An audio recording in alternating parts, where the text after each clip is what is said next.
লিল আলামিনের মার উপরে উইরা গেলে বেয়াদবি হবে।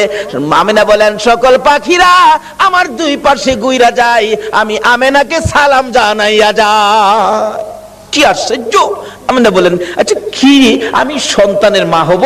আমার তো এমন কোনো অনুভব হয় না। আমিনা কয় একদিন গভীর রাত্রে নিরিবিলি বসে আমি দেখতেছিলাম পেটে সন্তান আছে কিনা। কয় খালি বলে সন্তানের মা হব, কই আমি তো কোনো অনুভব করি না, বোঝা না, ভারী না, বড় না, ব্যাপারটা কি? একদিন লক্ষ্য করে পেটের দিকে তাকাইয়া দেখি পেটের ভিতর থেকে একটা নূরের জ্যোতি বাহির হইতেছে। আল্লাহু আকবার! এমন কড়া নূরের জ্যোতি যার দিকে আমি আমেনা চাইয়াই থাকতে পারি না। তখন থেকে মা আমেনা টেনশন করতেছেন, কবে জানি সন্তান ভূমিষ্ঠ হয়, কবে জানি সন্তান আসে, কবে জানি আমার সন্তান দুনিয়ার তার শিবানে। আমি কাকে বলবো? নাই আমার কেউ অসহায়। আমি চোখের পানি ছেড়ে দিলে আব্দুল মুত্তালিব ডেকে ডেকে বলেন, বৌমা আমেনা তুমি কিসের ব্যথায় কান্দো? বাবাকে খবর পাইলাম আমার নাকি সন্তান হবে। ও বাবা, আমার যে কেউ নাই, কে আমার পাশে থাকবে? সঙ্গে সঙ্গে আব্দুল মুত্তালিব নিজের দাসী উম্মে আইমানকে পাঠাইয়া দিলেন, আমেনার সাথে সাথে থাকো। আবু লাহাবের দাসী সুয়াইবাকে ডেকে বললেন, তুমি পাশে পাশে থাকো, আমেনাকে তোমরা সবাই দেখে দেখে রাখবা যাতে কোনো বিপদ না হয়। যেদিন মক্কা নগরী নবীর আগমনে খুশিতে নাচতেছিল, আল্লাহু আকবার, পশু পাখিরা একজনের কানে আরেকজনে খবর দিতেছিল, আজকে বলে রাহমাতাল লিল আলামিন দুনিয়ার জমিনে আসবে। এই খবরে মক্কা নগর, বালুর কণা, এমনকি খানায়ে কাবা পর্যন্ত খুশিতে নাচতেছিল, আল্লাহু আকবার। আব্দুল মুত্তালিব বলেন, আমি ওই দিন সন্ধ্যার সময় খানায়ে কাবার দরজার পাশে বসে বসে কাঁদতেছিলাম, ও খানায়ে কাবার মালিক, আমার বৌমা আমেনা অসহায়, সন্তান হবে, তুমি কিন্তু আমার বৌমাকে সাহায্য করো। এইভাবে কাঁদতে কাঁদতে কাঁদতে কাঁদতে রাত্র যখন 2টা 2:30 বাজে গেছে, হঠাৎ করে দেখি আকাশে বিকট শব্দ হয়েছে। তাকাইয়া দেখি আকাশের দরজা খানি খুলে গেছে, চারদিক এই দরজাখানি সাজানো হয়েছে, আল্লাহু আকবার, সুন্দর করে সাজানো হয়েছে। তার সাথে সাথে দেখি 3 থেকে 4 জন মহিলা ডান হাতে নূরের বাতি লইয়া জান্নাতি সুন্দর শাড়ি পরে পাখির মতো উইরা উইরা আসতেছে। আব্দুল মুত্তালিব বলেন, আমি শুনি তারা আসতেছে আর বলতেছে একজন আরেকজনকে, চলো আমরা আমেনার ঘরে যাই, আজকে রাহমাতাল লিল আলামিন দুনিয়ার জমিনে আসবে, আজকে মুহাম্মাদুর রাসূলুল্লাহ দুনিয়ার জমিনে আসবে। আব্দুল মুত্তালিব বলেন, আমেনা রে, আমার নাতি হবে রে, যার খবর আকাশের মধ্যে পেয়েছি। জোরে জোরে কন্যা সুবহানাল্লাহ। বলুন, আকাশের যে নবীর নামের উচ্চারণ হয়, এই নামটা কি দুনিয়ার কেউ রাখছে? কে রাখছে? আল্লাহ। আরে জোরে কোন কে রাখছে? আল্লাহ। এখানে কত সুন্দর করে নাম তারে রাখছে। নিজের নাম লা ইলাহা ইল্লাল্লাহ, আর বন্ধুর নামটা দিলেন মুহাম্মাদুর রাসূলুল্লাহ। নিজের নামের মধ্যে আরবি 12টা অক্ষর আছে, আবার বন্ধুর নামের মধ্যেও আরবি 12টা অক্ষর। নিজের নামের 12 অক্ষরে কোনো নক্তা নাই, কোনো ভেজাল নাই, বন্ধুর নামের 12 অক্ষরে কোনো নক্তা নাই, কোনো ভেজাল নাই। আল্লাহ বলেন, আমিও ভেজাল মুক্ত, আমার বন্ধুও ভেজাল মুক্ত। আমি আল্লাহর ওয়াহদানিয়াতের মধ্যে কোনো শরীক নাই, আমার নবীর রিসালাতের মধ্যে কোনো শরীক নাই, আল্লাহু আকবার। কিন্তু এই নবীকে নিয়ে টানা হেসরা করবেন না, এই নবীকে নিয়ে মাসলা ফিট করে নবীর মর্যাদা কমানোর চেষ্টা করবেন না, তাহলে বিশ্ব মুসলমান মার খাবে। যতদিন পর্যন্ত নবীর পক্ষে এসে নবীর শান ও মান না বাড়াবেন, বিশ্বের মুসলমানের মান শান আমার আল্লাহ বাড়াবে না। যাই হোক, তাওরাত, জাবুর, ইনজিল কিতাবে আমার নবী যে আসবে খবর আছে কিনা বলুন তো? কিভাবে আসেন? আসুন, নবীজি আসতেছে আব্দুল্লাহর কপালে, নবীজির নূরে মুহাম্মাদি সাল্লাল্লাহু আলাইহি সাল্লাম আব্দুল্লাহর কপালে। আব্দুল্লাহর বয়স 9। বলুন বয়স কত? 9। আরো জোরে কোন?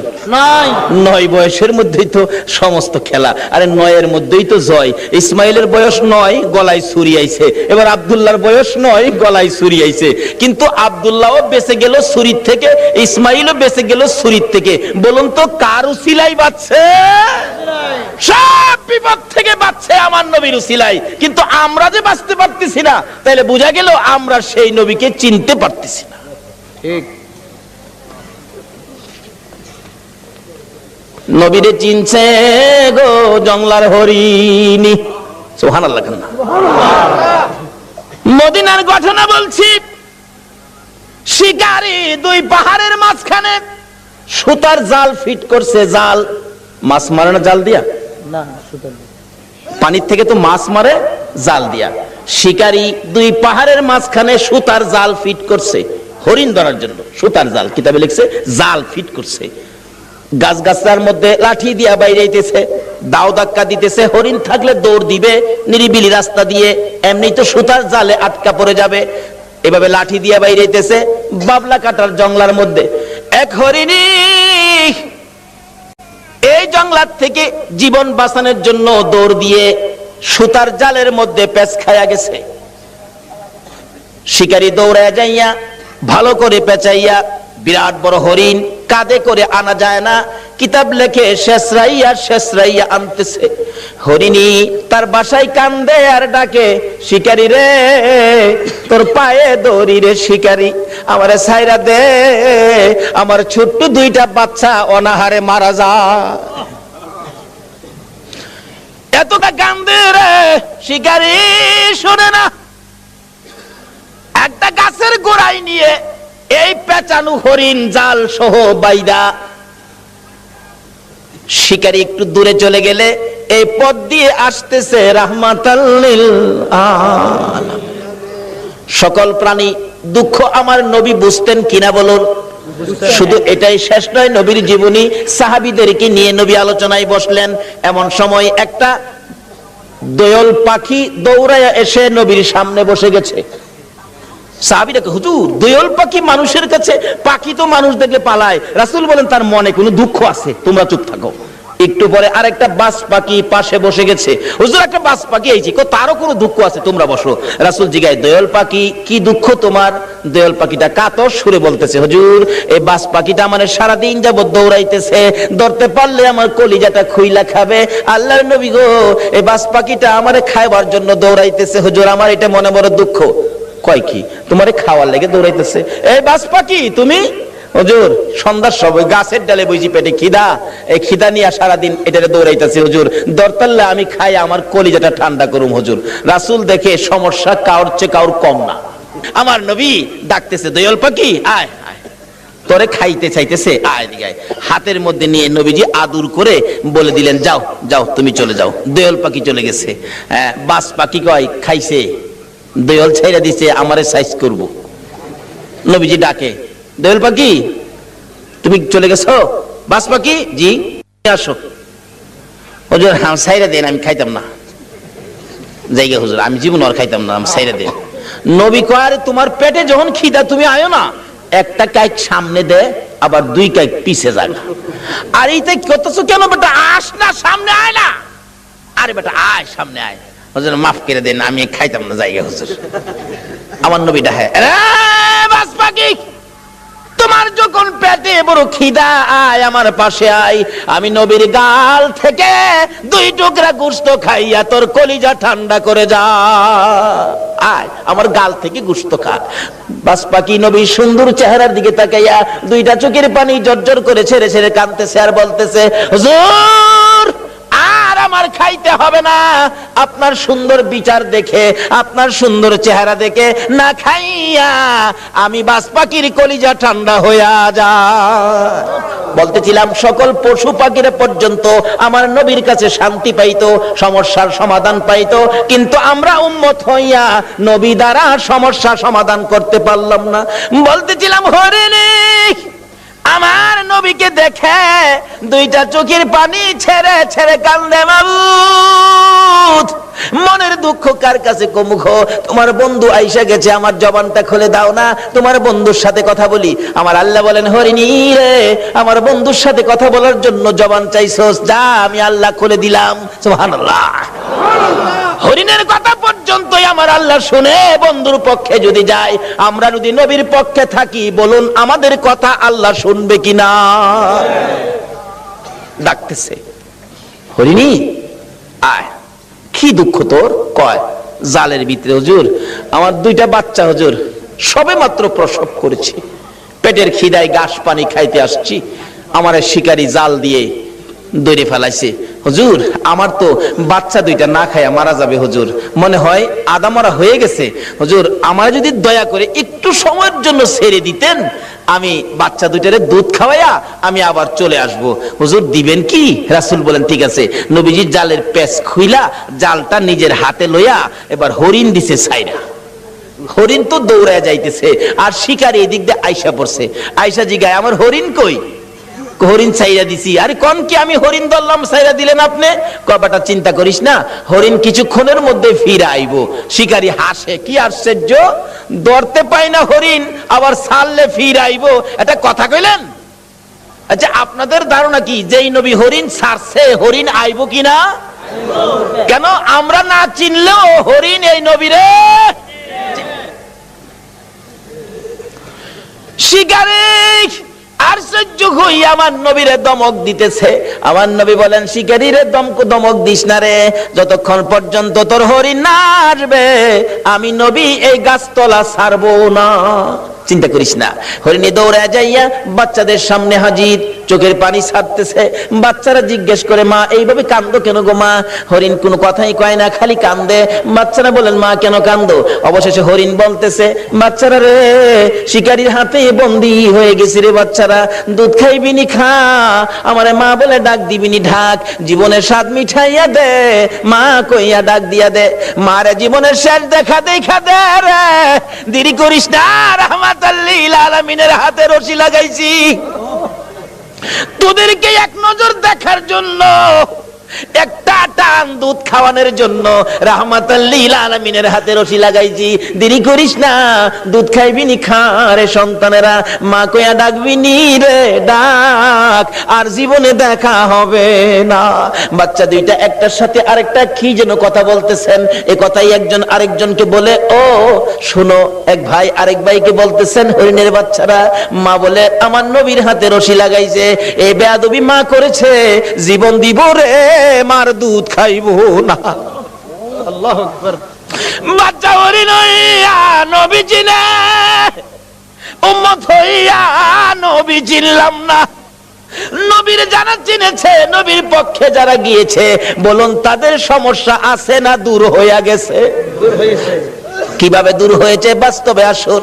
ছোট্ট ছোট্ট বাচ্চা সবে মাত্র দুনিয়ায় আসছে, একজন আরেকজনের কানে কানে কয় যে মা নবীর হাতে রশি লাগাইছে, এ মার দুধ আমরা খাইতাম না। দুইজন অভিমান করে বসে আছে, মার কাছে আসে না, কথাও কয় না।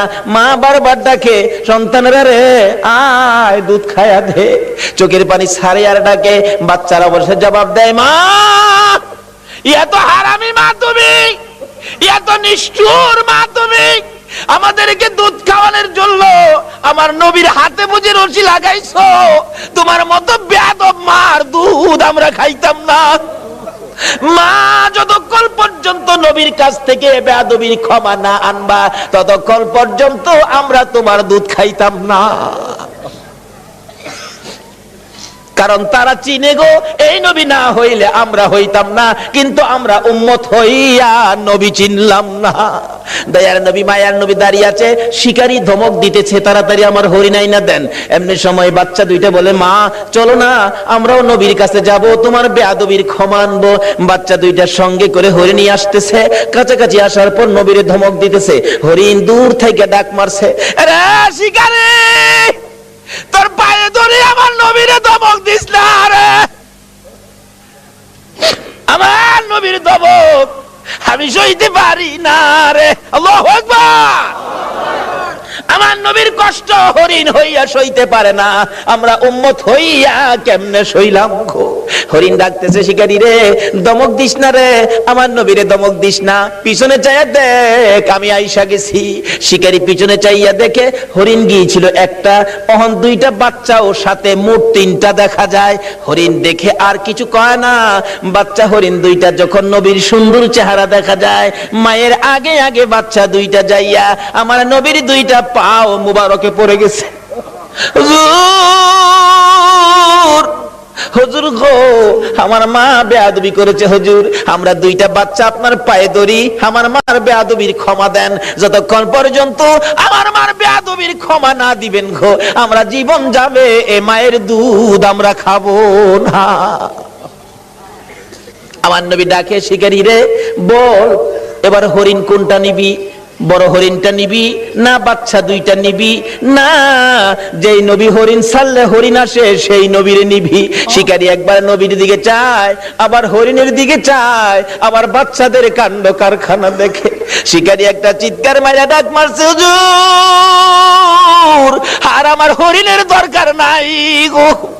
যেই নবী হরিণ একটা ছাড়লে তিনটা ফিরে আসে গো, আমার সেই নবীর দরকার। হরিণ ছেড়ে দিলাম, আপনি নবীর হাত ধরে কালিমা লইয়া মুসলমান হইলাম।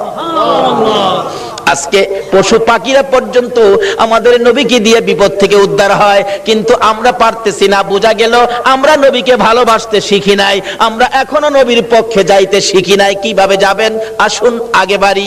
আপনাদের কষ্ট হইতেছে ভাই সাহেব? নবীর জন্য কষ্ট করতে মন চায় না? কেন কষ্ট করবেন না? আমার নবী যেদিন এই দেশ থেকে বিদায় হয়ে যাবে, আমার আল্লাহ জিবরাইলকে দিয়ে প্রস্তাব পাঠাইছিলেন, ও জিবরাইল আমার বন্ধুর কানে খবর দাও, আমার বন্ধু এই দেশের মাটিতে থাকতে পারবে না, আমার বন্ধু এই রক্ত মাখা জমিনের মধ্যে রাখবো না, আমার বন্ধুর দেহ আমার আরশের ডাইন পাশে দাফন করব। জিবরাইল খবর নিয়ে ডাকতেছেন, হুজুর আল্লাহর সালাম গ্রহণ করুন। আমি জিবরাইলের সালাম গ্রহণ করুন। আল্লাহর নবী গো আপনার দেহ মোবারক আল্লাহর আরশের ডাইন পাশে দাফন হবে, আপনি খুশির সহিত কবুল করুন। আমার নবী কোনো কথা কয় না, দুইটা চোখের পানি জর্জর করে ছাড়তেছে। জিবরাইল বলেন, ইয়া রাসূলুল্লাহ এত সুন্দর প্রস্তাব নিয়ে আসলাম, কোনো কথা কন না, খালি কাঁদেন কেন জানতে চাই। আমার নবী বলেন, জিবরাইল রে তোমার জন্য খুশির খবর হতে পারে, আমি খুশি হতে পারলাম না। কেন পারলেন না? রে জিবরাইল আমার দাফন আল্লাহর আরশের ডান পাশে হবে, আমি জানতে চাই আমার গুনাহগার উম্মতের দাফন কই হবে রে? জিবরাইল বলেন, আপনার উম্মতের দাফন এই জমিনের মধ্যে হবে। আমার নবীর কান্না আরো বেড়ে গেছে। জিবরাইল না না সইতে পারি না, আমি আরশে থাকবো আর আমার উম্মতেরা এই জমিনে থাকবে। আমার মন মানে না, প্রস্তাব আমি রাখবো না। আমার পক্ষ থেকে একটা প্রস্তাব আমার প্রভুর দরবারে তুলে ধরো। জিবরাইল রে আমার গুনাহগার এতিম উম্মতেরা যেই জমিনে থাকবে, আমি নবী আরশে যাব না রে, আমি আমার গুনাহগার উম্মতের পাশে সেই জমিনের মধ্যে শুয়ে থাকবো। আরে দয়ালো নবী প্রেমের ছবি আর আসবে না জগতে, আমার দয়ালো নবী প্রেমের ছবি আর আসবে না। হাসর দিনে উম্মত বিনে, হাসর দিনে উম্মত বিনে যাবে না নবীজি বেহেশতে, দয়ালো নবী প্রেমের ছবি আর আসবে না জগতে, আমার দয়ালো নবী প্রেমের ছবি আর আসবে না। 63 সাল জিন্দেগি কাটছে বলে উম্মতি, 63 সাল জিন্দেগি কাটছে বলে এখনো কান্দে শুয়ে মদিনাতে নবী, এখনো কান্দে শুয়ে মদিনাতে, দয়ালো নবী প্রেমের ছবি আর আসবে না জগতে, আমার দয়ালো নবী প্রেমের ছবি আর আসবে না। বাবারা ভাইরা, এই নবীকে চিরানোর জন্য আল্লাহ যে কত কিসিমের সিস্টেম করেছে দেখছেন। নিজের নাম রাব্বুল আলামিন, বন্ধুর নাম রাহমাতাল লিল আলামিন, নিজের নাম লা ইলাহা ইল্লাল্লাহ, বন্ধুর নাম মুহাম্মাদুর রাসূলুল্লাহ, নিজের নামে 12 অক্ষর, বন্ধুর নামে 12 অক্ষর, নিজের নামে 12 অক্ষরে কোনো নক্তা নাই, বন্ধুর নামের 12 অক্ষরে কোনো নক্তা নাই। আল্লাহকে বন্ধু তোমার নামে 12, আমার নামে 12, রাইতে দিলাম 12, দিনে দিলাম 12, 24 ঘন্টা। বন্ধু গো তোমার আর আমার নাম একত্রিত করে কালিমাটা বানাইলাম। 24 ঘন্টায় যা গুনাহ করছে তোমার উম্মতেরা, 24 অক্ষরের কালিমাটা যদি একবার লাগায়া দেয়, আমি 24 ঘন্টার গুনাহ আমি মাফ করে দিব। এইভাবে সিস্টেম করে আমার আপনার নবীকে বুঝাইতে চায়। এটা আদম নবীকে না, ইব্রাহিম নবীকে না, মুসা নবীকে না, ঈসা নবীকে না, একমাত্র বুঝাইতে চাই নবী মুহাম্মদুর রাসূলুল্লাহ সাল্লাল্লাহু আলাইহি ওয়াসাল্লামকে।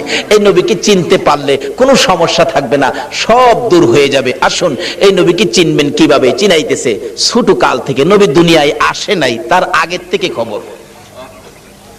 তাওরাত, জাবুর, ইনজিল কিতাবে নবীর আগমনের খবর আছে কিনা বলুন তো? নাকি আপনারা দুনিয়াতে আইসে পরে মক্কাবাসী বুট দিয়া নবীরে নবী বানাইছে?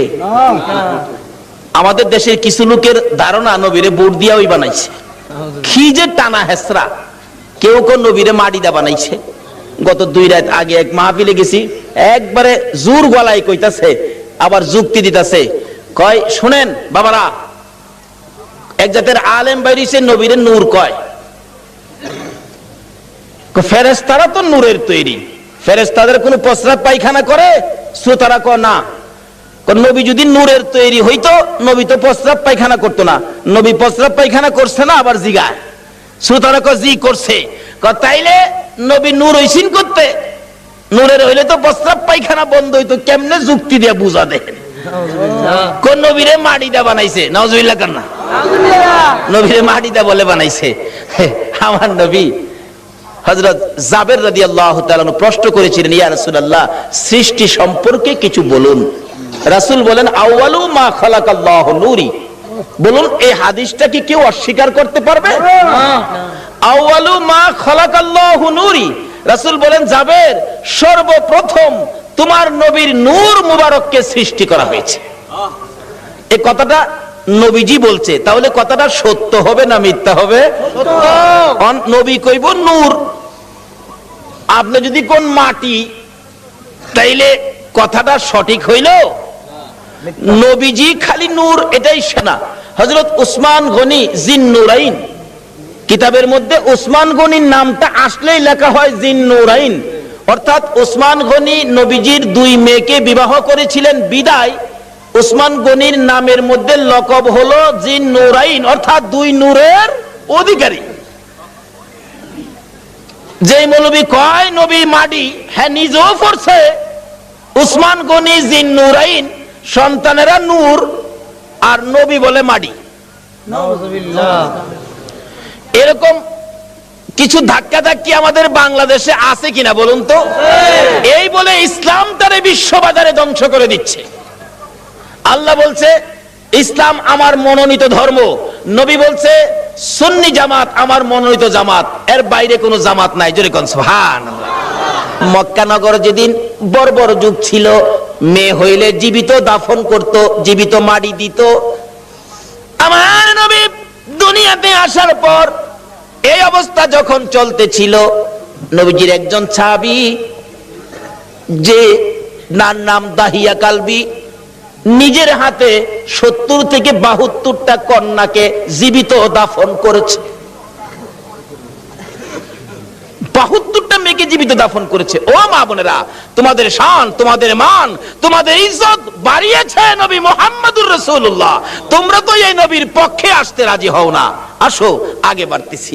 বলতেছিলাম তোমাদের শান ও মান কিভাবে বাড়াইছে। দাহিয়া কালবি 72টা সন্তান, 72টা মেয়ে আশপরশী সহ দাফন করেছে জীবিত। এখন তার নিজের বাচ্চা হবে, বিবির পেটে বাচ্চা, ব্যবসার উদ্দেশ্যে বাহিরে যাবে। বিবিকে বলে গেছে, বিবি যদি ছেলে হয় রাইখা দিবি সোনার প্যাকেট করে, আর যদি মেয়ে হয় গলা টিপে মারবি, না হয়তো ছুরি দিয়া জব করবি। চলে গেছে, আল্লাহর কুদরত মেয়ে হয়েছে। মেয়েটা এত সুন্দর, একবারে বাপের চেহারা, সেই জন্য দরদি মা মেয়েটার নাম রাখছে জামিলা। জামিলা শব্দের অর্থই হলো সুন্দর। 1 বছর, 2 বছর, 3 বছর, 4 বছর বয়স হয়ে গেছে। দাহিয়া কালবি বাড়িতে আসছে। আসার পরে বলতেছে, মা তোমার আব্বু, যাও যাও তাড়াতাড়ি যাও। আব্বুর গলায় ধরছে, আব্বু আব্বু কোত্থেকে আইছো, আমার জন্য কি আনছো, মজা আনছো নি আব্বু? দাহিয়া কালবি জিগায়, বিবি কার? স্বামী গো তোমার। ওই একবার তোমার চেহারা আমি মারতে পারলাম না। ও মা বোনেরা, তোমরা জীবিত দাফন করতো, গলা টিপা মারতো, আর এই নবী আয়া তোমরার দাম কত বাড়াইছে। দাহিয়া কালবি বলেন, বিবি এ কি করলি, আমার গলায় কলঙ্কের হার পরাইলি। বিবি গো, তোমার জামিলাকে গোসল করাইয়া দাও, ভালো কাপড় পরাইয়া দাও, তোমার জামিলাকে লইয়া আমি বেড়াইতে যাব।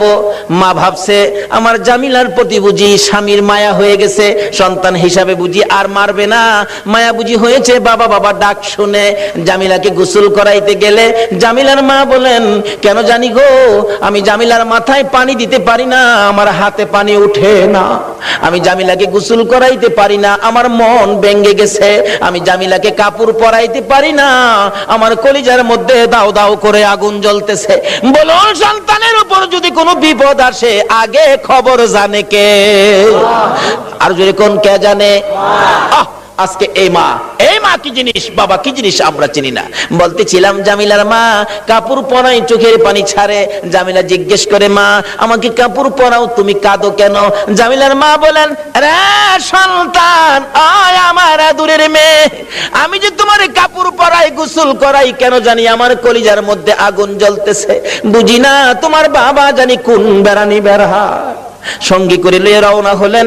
মা পিছন থেকে ডাকতেছে, জামিলা রে, আমি মার বুক খালি করে যাইস না রে জামিলা, যতক্ষণ পর্যন্ত বাড়িতে ফিরে না আসবি আমি মা রাস্তাটার মধ্যে দাঁড়াইয়া থাকবো। দুঃখিনী মা রাস্তায় দাঁড়িয়ে আছে। ও মা বোনেরা, তোমরা কেন এই নবীরে চিনো না? দাঁড়িয়ে আছে। একটু পর একটু সময় পার হয়ে যায়। জামিলাকে নিয়ে এক পাহাড়ের চিপায় চলে গেছে। দাহিয়া কালবি পাহাড়ের চিপায় যাইয়া জামিলাকে দাঁড় করাইয়া গর্ত করতেছে। গর্ত করতে করতে এই পরিমাণ গর্ত হয়ে যাওয়ার পর জামিলা জিগাই, বাবা গো, এত কষ্ট করে গর্ত করতেছো কেন? তুমি না বেড়াইতে যাইবা? বাবা চলো না আমরা বেড়াইতে যাই। এই কথা বলতে দেরি নিষ্ঠুর পাষাণ দাহিয়া কালবি জামিলাকে ঘাড় ধরে গর্তের ভিতরে ফেলাইয়া বুকের উপর পাড়া দিয়া দাঁড়াইয়া বড় বড় পাথরগুলো বুকে মারতেছে। জামিলা এমন একটা চিৎকার মারে আল্লাহর আরশ পর্যন্ত কেঁপে ওঠে। আল্লাহু আকবার। জামিলা ডাকতেছে, বাবু কোন অপরাধে গো আমার বাবা আমারে মারে? বাবা আমারে মাইরো না, আমি মেয়ে হইয়া জন্মের পরে যদি তোমার কলঙ্ক হয়, বাবা গো আমারে মাইরো না, আমারে ছেড়ে দাও। আমি জামিলা এমন একটা দেশে চলে যাব যেখানের মানুষ দাহিয়া কালবি চিনে না। নিষ্ঠুর পাষাণ পিতা মানলো না, বুকের উপর পাড়া দিয়ে পাথরগুলি দিচ্ছে। একটু পরে পরে মেয়েটা ডাকে, বাবা গো আমারে মাইরো না। শেষ নিঃশ্বাসটা যখন বাহির হয়ে যায়, বালু দিলেন, পাথর দিলেন, পাথর ফাইটা বালু ফাইটা শব্দটা বাহির হয়, বাবা গো আমারে মাইরো না। শেষ নিঃশ্বাস ত্যাগ করে বিদায় হয়ে গেলে দাহিয়া কালবি বলেন, আমি যত দূর যাই আমার কানের মধ্যে আওয়াজ আসে, সন্তান আমারে ডাকতেছে, বাবা গো আমারে মাইরো না। মনটা মানতেছে না, কি করলাম, এত সুন্দর করে আমারে বাবা কইয়া ডাকতো। দৌড়া বিবির কাছে গিয়ে কাঁদতেছে, বিবি গো, ও বিবি, আমার জামিলা কই গো বিবি? বিবি কান্দে, স্বামী আমার কলিজাটা কেন জানি ধাউ ধাউ করে আগুন জ্বলতেছে। বিবি গো, আমি তো তোর জামিলারে জীবিত দাফন করে আসছি। বিবি কান্দে, স্বামী কি করলা?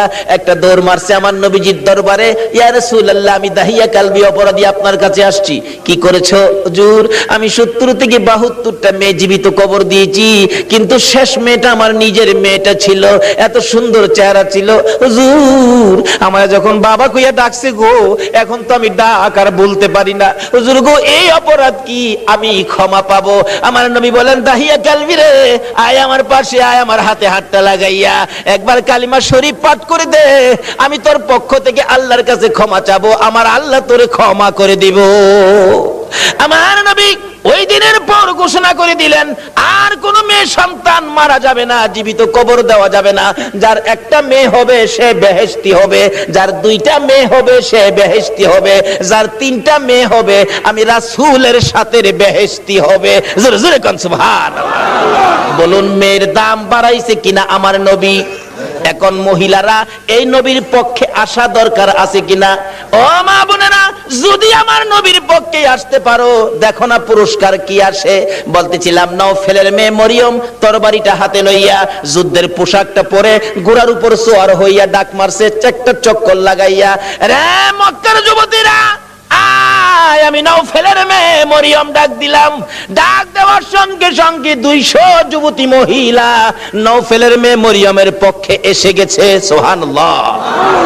আমার নবীর নূরে মুহাম্মাদের পক্ষে নওফেলের মেয়ে মরিয়ম আগে তরবারি ধরেছে। মহিলারা গো, তোমাদের ভাগ্য ভালো গো, তোমরাই তো আমার নবীর পক্ষে আগে গিয়েছো। এবার তরবারি লইয়া খানে কাবার চারপাশে দাঁড়ায় গেছে যুবতীরা। আব্দুল মুত্তালিবের পাশে যাইয়া তরবারি উড়াইছে নওফেলের মেয়ে মরিয়ম। রে আব্দুল মুত্তালিব, আব্দুল্লাহর গলায় ছুরি দেওয়া যাবে না। আব্দুল্লাহর গলায় যদি ছুরি দিতে চাও, এই যে দেখো 200 তরবারি তোমার পাশে দাঁড়াইয়া গেছে। আজকে আমি এই মক্কা নগরীতে রক্তের বন্যা বসাইয়া দেব। পারবা না দিতে? একটু পরে গো, আপনাদের মতো যুবকেরা তরবারি লইয়া চারপাশে ঘেরাও করে ফেলেছে। যুবকেরা ডাকতেছে, ও আব্দুল মুত্তালিব, আব্দুল্লাহর গলায় ছুরি দিতে দেব না। আমাদের রক্ত থাকতে আব্দুল্লাহকে জব করতে দেওয়া হবে না। ব্যবসায়ীরা দোকানপাট বন্ধ করে খানে কাবার চারপাশে ঘেরাও করে ডাকতেছে, রে আব্দুল মুত্তালিব, আব্দুল্লাহকে জব করা যাবে না রে। আব্দুল্লাহ মক্কা নগরীর সম্পদ। আব্দুল্লাহর দেখে আমরা ব্যবসায় গেলে ব্যবসায় লস হয় না। আব্দুল্লাহকে দেখে কাজ কামে গেলে কাজ কামে বিপদ হয় না। জোরে জোরে কন্যা সুবহানাল্লাহ। আমার আল্লাহ বলেন, কেন বিপদ হবে আব্দুল্লাহর দেখে গেলে? আব্দুল্লাহর কপালে যে রাহমাতাল লিল আলামিন। কেন বিপদ হবে? মা বোনেরা, তোমার মতো মহিলা ছিল নওফেলের মেয়ে মরিয়ম, নিজের জীবন দিতে রাজি, আমার নবীর বাবার কুরবানি হইতে রাজি না। ডাকতেছে, দেওয়া হবে না। আল্লাহর কুদরত 100 বারের মাথায় টান দিলে আব্দুল্লাহর নাম আসলো না। 100 উটের নাম আসলে নবীজির দাদা আব্দুল মুত্তালিব সঙ্গে সঙ্গে খানায় কাবার সামনে 100 উট কুরবানি করে দিলেন। আদায় হয়ে গেল। এবার বড় হইতে শুরু করলো খাজা আব্দুল্লাহ। 19 বছরে পৌঁছলে নওফেলের মেয়ে মরিয়ম বারবার খালি ডাকে, কি আব্দুল্লাহ রে, তোর পায়ে দড়ি, তোর বাবারে বলিস আমারে নি তোর বউ বানাবো, তোর ঘরে নি তুইলা নিব। ও আব্দুল্লাহ, আমার বাবার কোটি কোটি টাকার সম্পদ, কেউ নাই, আমি মাত্র আছি। আব্দুল্লাহ রে, কথা দিলাম রে, আমার বাবার সকল সম্পদ আমি তোর পায়ের মধ্যে ঢাইলা দিব। আব্দুল্লাহ, তোমার কপালে যা দেখি রে, নবীর আশায় আমি সব ডাইলা দিব। কিন্তু এইভাবে প্রস্তাব খালি আসতেই থাকে। কয়জনের প্রস্তাব শুনবে? অবশেষে লম্বা ঘটনা। মদিনার ছোটকালের বন্ধু ছিলেন ওহাব জোহরি। এবার চলে গেলেন ওহাব জোহরির বাড়িতে। দোস্ত আছো বাড়িতে? তোমার না ছোট্টকালে একটা মেয়ে দেখছিলাম, যে মেয়েটা খুব সুন্দরী, মেয়েটার নাম ছিল আমেনা। মেয়েটা কি বিয়ে দিয়ে দিছো? না, বিয়ে দেই নাই। তাহলে আমার পোলা আব্দুল্লাহ খুব সুন্দর, তোমার মেয়ে আমেনা খুব সুন্দর, চলো আমরা বিয়ের কাজটা শেষ করি। বৃহস্পতিবার দিবাগত রাত্রে মা আমেনা আর খাজা আব্দুল্লাহর সাথে বিবাহ হয়ে যায়। জোরে জোরে কোন সুবহানাল্লাহ। খাজা আব্দুল্লাহ মা আমেনা যেই রাত্রে, জুমার রাত্রে বাসর ঘরের মধ্যে গিয়েছিলেন, আমেনা বলেন, আমি দেখি খাজা আব্দুল্লাহ আমার কপালের মধ্যে চুমা খাইছে। সুবহানাল্লাহ। যখন খাজা আব্দুল্লাহ আমার কপালের মধ্যে চুমা লাগাইতেছে, আমি দেখি আকাশ থেকে একটা নূরের অংশ আমি আমেনার ভিতরে ঢুকছে। আমেনা বলেন, একটা পূর্ণিমার চাঁদ যেন আমার কলিজাটার মধ্যে ঢুকছে। কি দেখলাম আশ্চর্য হয়ে গেলাম। লম্বা ঘটনা সংক্ষেপ করলাম। এবার আব্দুল্লাহ শ্বশুর বাড়ির থেকে বেড়াইয়া আসতেছে।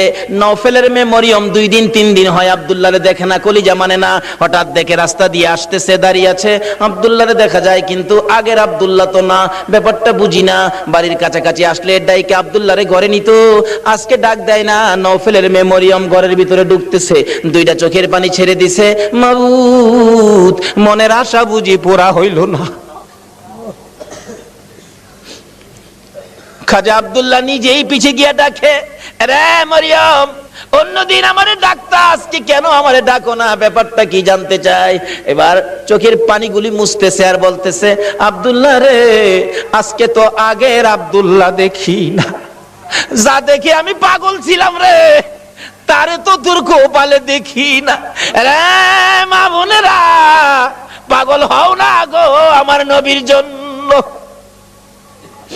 নওফেলের মেয়ে মরিয়ম ঘরের ভিতরে যাইয়া বিছানাটার উপর উপর হইয়া পড়ে পড়ে কাঁদতেছে।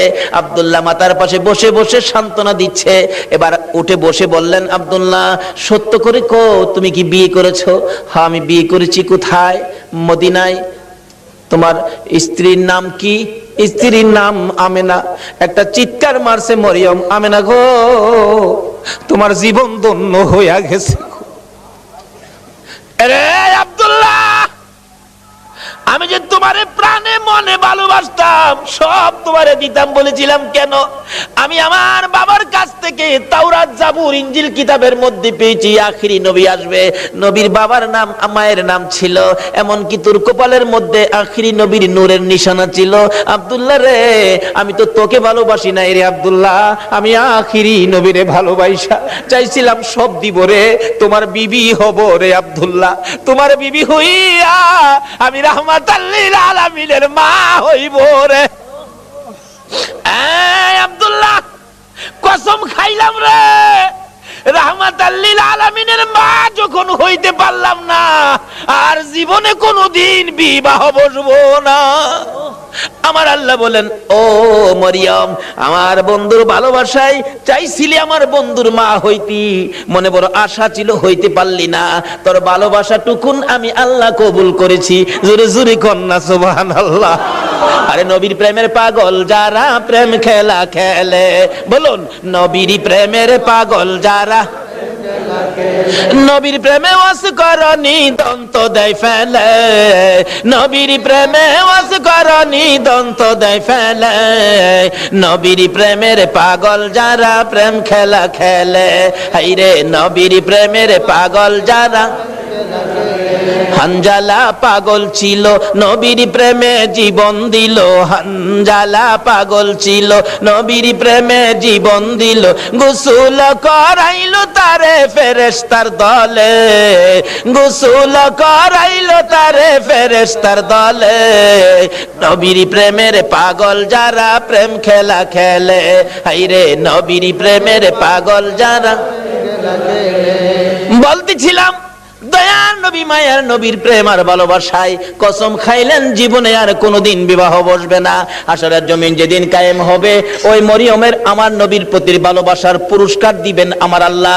যদিও কালিমা পড়ে নাই, যদিও এই যুগে আসে নাই, যদিও মরিয়ম মুসলমান হইতে পারে নাই, শুধু ছিল গো আমার নবীর ভালোবাসা। আল্লাহু আকবার। কালিমাও পড়ে নাই, নামাজও পড়ে নাই, মুসলমানও হয় নাই, তারপরও আমার আল্লাহ সিস্টেম করেছে বন্ধুর ভালোবাসার পুরস্কার দেওয়ার জন্য। কিভাবে দিবে? হাসরের দিন বিচারের কোর্ট বসে আমার আল্লাহ ডাকবেন, ফেরেশতারা রে আমার মরিয়ম কই, মরিয়মকে জান্নাতে নিয়ে যাও, মরিয়মকে জান্নাতে নিয়ে যাও। তখন ডাক দিবেন ফেরেশতারা, মরিয়মকে, মরিয়মকে জান্নাতি ঘোষণা দেওয়া হয়েছে। হাসরের ময়দানে কোটি কোটি মরিয়ম আয়েশা জড়ো হবে। ফেরেশতারা পড়বে বিপাকে, হারি কয় কি আল্লাহ আপনি কোন মরিয়মের কথা কইছেন? এখানে তো কোটি কোটি মরিয়ম হাজির হয়ে গেছে। আল্লাহ বলবেন, আরে না এই মরিয়ম না তো, ঈসা নবীর মা মরিয়ম কই দেখ। ঈসা নবীর মা মরিয়মকে ডেকে আনবেন। ঈসা নবীর মা কই? আমি। আপনি জান্নাতি হবেন, যান আপনি জান্নাতে যান। অন্য মরিয়ম নামের মহিলারা এবার চোখের পানিগুলি ছাড়তে থাকবে, ঠোঁট দুইটা ভাঙতে থাকবে, চেহারাটা কালো হয়ে যাবে। আমার আল্লাহ বলবেন, রে ফেরেশতারা মরিয়ম নামের মহিলাদের মনটা খারাপ হয়ে গেছে, যা আমি আজকে ঈমান বুঝি না, নামাজ বুঝি না, রোজা বুঝি না, কালিমা বুঝি না, এ মরিয়ম নামের যত মহিলা আছে বলুন নওফেলের মেয়ে মরিয়ম পড়ছে কিনা? পড়ছে, পড়ছে। রে ফেরেশতারা মরিয়ম নামের যত মহিলা এই ময়দানে আছে রে, আমি সবাইকে আজকে মাফ করে দিলাম। নবীর ভালোবাসায় ওই মরিয়মকে ভিতরে ঢুকানোর জন্য আমার আল্লাহ সাধারণ ক্ষমার ঘোষণা দিয়ে দিছে। আল্লাহু আকবার। ভালোবাসার পুরস্কার কত, আসুন আরো সামনে বাড়ি। কষ্ট হইতাছে আপনাদের? নবীর জন্য কষ্ট করবেন না, কষ্টটা কার জন্য করবেন? আল্লাহু আকবার। আসুন না আগে বাড়ি। ছিলাম এই নবীর ভালোবাসায়, যারা বসে আছো গো পুরস্কারের বাজেট আমার আল্লাহ করতেছে, আর একটু অপেক্ষা করুন, বাজেট ঘোষণা হয়ে যাবে। সুবহানাল্লাহ। কিভাবে ঘোষণা হবে এই তো সামনে আসতেছে। আল্লাহ সিস্টেম করেছেন, আমি রাব্বুল আলামিন, আমার বন্ধু রাহমাতাল লিল আলামিন, আমি লা ইলাহা ইল্লাল্লাহ, আমার বন্ধু মুহাম্মাদুর রাসূলুল্লাহ, আমার নামে 12 অক্ষর, আমার বন্ধুর নামে 12 অক্ষর, আমার নামে নক্তা নাই, বন্ধুর নামে নক্তা নাই, আমার নামে 24 ঘন্টার মধ্যে 12 ঘন্টা, আমার বন্ধুর নামে 12 ঘন্টা। আমার আল্লাহ কিভাবে মিলাই, জোরে জোরে কোন সুবহানাল্লাহ। নিজের নামে শেষেও রাব্বুল আলামিন, বন্ধুর নামে শেষেও রাহমাতাল লিল আলামিন। দেখছেন না দুনিয়াতে সিস্টেম করে নামে নামে মিল থাকলে কি কয়, কি কয়? মিতা। মিতা কয় না, মিতা কয়, দুস্থ কয়, বন্ধু কয়। নামের মিল থাকলে আল্লাহ তখন খুশি হয়। কি রে এই মিতা পাইলে কই? আরে আমি তো আমার বন্ধুর সাথে নামের মিল করে বন্ধুত্ব করেছি, তোরা কি হে বন্ধুত্ব করছস? জোরে কর না সুবহানাল্লাহ। নামাজ পড়বেন, আসুন, নামাজ কবুল হবে না নবী যদি না থাকে। রোজা রাখবেন, রোজা হবে না নবী যদি না থাকে। হজ করবেন, হজ হবে না নবী যদি না থাকে। আসুন আগে বাড়ি, আমার নবী আসতেছে। আল্লাহু আকবার কান্না। মা আমেনা বলেন, যেদিন রাহমাতাল লিল আলামিন আমার পেটে তার শিব নিছে, ওই দিন থেকে রাতের বেলায় আমি আমেনা যখন ঘুমের ঘরে ঘুমাইতে যাই, আমারে কে যেন আয়েশা খবর দেয়, আমেনা গো সাবধানে থাইকো, তুমি সাধারণ কোনো মহিলা নয়, তুমি রাহমাতাল লিল আলামিনের মা। লম্বা ঘটনা সংক্ষেপ করলাম। আমিনা বলেন, যেদিন রাহমাতাল লিল আলামিন দুনিয়ার জমিনে আগমন করবে, আমার আল্লাহ বলেন, দুনিয়ার মানুষ রে, আমার বন্ধু যদি না হইতো কিছুই হইতো না। লাউলা কালামা খালাকতুল আফলাক, সব বানাইলাম বন্ধুর জন্য। বলুন কার জন্য বানাইলো? আমার আল্লাহ বলেন, আমার বন্ধু বিশেষ মেহমান। সুবহানাল্লাহ কান্না। আমার বন্ধু বিশেষ মেহমান। বন্ধু যাওয়ার আগে আদম নবী পাঠাইলাম, যাও ক্লিয়ার করো। শীষ নবী পাঠাইলাম, ক্লিয়ার করো। মুসা নবী পাঠাইলাম, পরিষ্কার করো। ইব্রাহিম নবী পাঠাইলাম, সুন্দর করে সাজাও। সমস্ত পৃথিবীকে প্যান্ডেল বানাও। সমস্ত পৃথিবী হলো নবীর আগমনের প্যান্ডেল। আল্লাহু আকবার কান্না। সমস্ত পৃথিবী নবীর আগমনের প্যান্ডেল। নবী যদি না হইতো পৃথিবী হইতো না। বলুন এই মাহফিল যদি না হইতো প্যান্ডেল কি হইতো? না। প্যান্ডেলের কারণ মাহফিল। আমার আল্লাহ বলেন, পৃথিবীর কারণ আমার বন্ধু। সমস্ত পৃথিবী প্যান্ডেল বানাইলাম, আমার নবী বিশেষ বন্ধু আসবে। এমন কি মক্কা নগর স্টেজ বানাইলাম। মক্কা নগর কি? আর জোরে কোন? মক্কা নগর স্টেজটা মক্কা নগরী বানাইলো কেন? মক্কাতে মানুষের কষ্ট, যেহেতু আল্লাহর সৃষ্টি কিছুই নাই। আমার আল্লাহ কয়, মক্কা নগরী পাথরের দেশ, মানুষের খাবারের কোনো জিনিস নাই, এই জায়গাটার মধ্যে আমার নবীরে পাঠায়। জোরে কর না সুবহানাল্লাহ। নবী যখন এই জায়গার মানুষের দুঃখ দুর্দশা দেখে আমার কাছে আবদার করবে, আমি আল্লাহ নবীর আবদারে সব বাজেট দিয়ে দিব। বলুন তো নবীর বরকতে মক্কা মদিনায় যে বাজেট আমার আল্লাহ দিয়েছে, পৃথিবীর কোন দেশে এই বাজেট আছে? সমস্ত পৃথিবী প্যান্ডেল, মক্কা নগর হলো স্টেজ, মা আমেনার কুল হইল আসন। মা আমেনা বলেন, যেদিন আমার শিশু নবী দুনিয়ায় আসবে, রাত্র 3টার দিকে আব্দুল মুত্তালিব বলেন, খবর পাইলাম আকাশে আমার নাতি হবে রে, নাম হবে মুহাম্মাদুর রাসূল। এই খবরটা পাই আব্দুল মুত্তালিব একটা চিৎকার মারছে, আমার নাতি হইছে রে। দৌড়াইয়া আমেনার ঘরের দরজাটার সামনে দাঁড়াইয়া ধাক্কাইতেছে, আমেনা রে দরজা খুলে দে, আমার এতিম নাতিটারে আমার কুলে উঠাইয়া দে, আমি আমার নাতিরে 2 গালে চুমাবো। আমার নাতি এতিম রে, বাবা নাই, কে আদর করবে? ভিতর থেকে উম্মে আইমান ডাকতেছে, আব্দুল মুত্তালিব আপনি কি পাগল হয়ে গেছেন? আপনার নাতি হবে না নাতিন হবে আপনি কিভাবে জানেন? এখনো সন্তানাদি দুনিয়ায় আসে নাই। আমেনা ঘুমিয়ে আছে। সুবহানাল্লাহ। আমার তোমার আমার মা বাচ্চা হলে ওয়া ওয়া করে কান্দে, হাউ মাউ করে কান্দে, পানি খায়, মাথায় পানি দেয়। এবার উম্মে আইমান বলেন, আব্দুল মুত্তালিব গো, আমেনা ঘুমায় আছে, কোনো খবর পাইছি না। আমার আল্লাহ বলেন, ফেরেশতারা রে, আমার বন্ধু মারে যেন কষ্ট না দেয় রে, আমার বন্ধুর মারে ঘুম পাড়াইয়া রাখ, আমি আল্লাহ কুদরতি ভাবে আমার বন্ধুকে প্রসব করাইবো। যদি কুদরতি ভাবে না হইতো নবীর গোসল লাগে না কেন? আল্লাহু আকবার কন্না। এই নবীকে চিনা দরকার আছে কিনা? আমার আল্লাহ কয় ফেরেশতারা রে, আমার বন্ধুরে ঘুম পাড়ায় রাখ, আমার বন্ধুর মা আমেনাকে ঘুম পাড়ায় রাখ। আমি আমার বন্ধুকে কুদরতি ভাবে বাহির করব, এমন কুদরতি ভাবে বাহির করব রে, আমার বন্ধুর গোসলের প্রয়োজন হবে না। তাই আরে নবী, মায়ারে নবী দুনিয়াতে আসবে। দাদা আব্দুল মুত্তালিব দরজায় দাঁড়ায় কান্দে, উম্মে আইমান দে আমার কুলে উঠাইয়া দে। উম্মে আইমান বলেন এখনো সন্তানাদি হয় নাই, ছেলে হবে না মেয়ে হবে কিভাবে জানি, এখনো তো কোনো সন্তান আসে নাই, আমেনা তো ঘুমিয়ে আছে, কোনো খবর পাইতেছি না। হঠাৎ করে আব্দুল মুত্তালিব বলেন তোমরা কি খবর পাও নাই নাতি যে হবে রে? আমার নাতির খবর আমি আকাশে পেয়েছি। আব্দুল মুত্তালিব বলেন আমি শুনেছি আকাশে রহমতের ফেরেশতারা আমার নাতির প্রেমের গান গায়। ও আব্দুল মুত্তালিব তুমি কি পাগলামি করতেছো? কই তোমার নাতি? তোমরা খবর পাও না? আমি খবর পাইছি, আকাশে গান শুনেছি, আকাশেতে লক্ষ তারার জোনাগে জ্বলেছে। বলুন আল্লাহ তাআলা রহমতেরই দুয়ার খুলেছে, হায়রে আল্লাহ তাআলা রহমতেরই দুয়ার খুলেছে। উম্মে আইমান আমি আকাশের মধ্যে আমার নাতির আগমনের গান শুনেছি।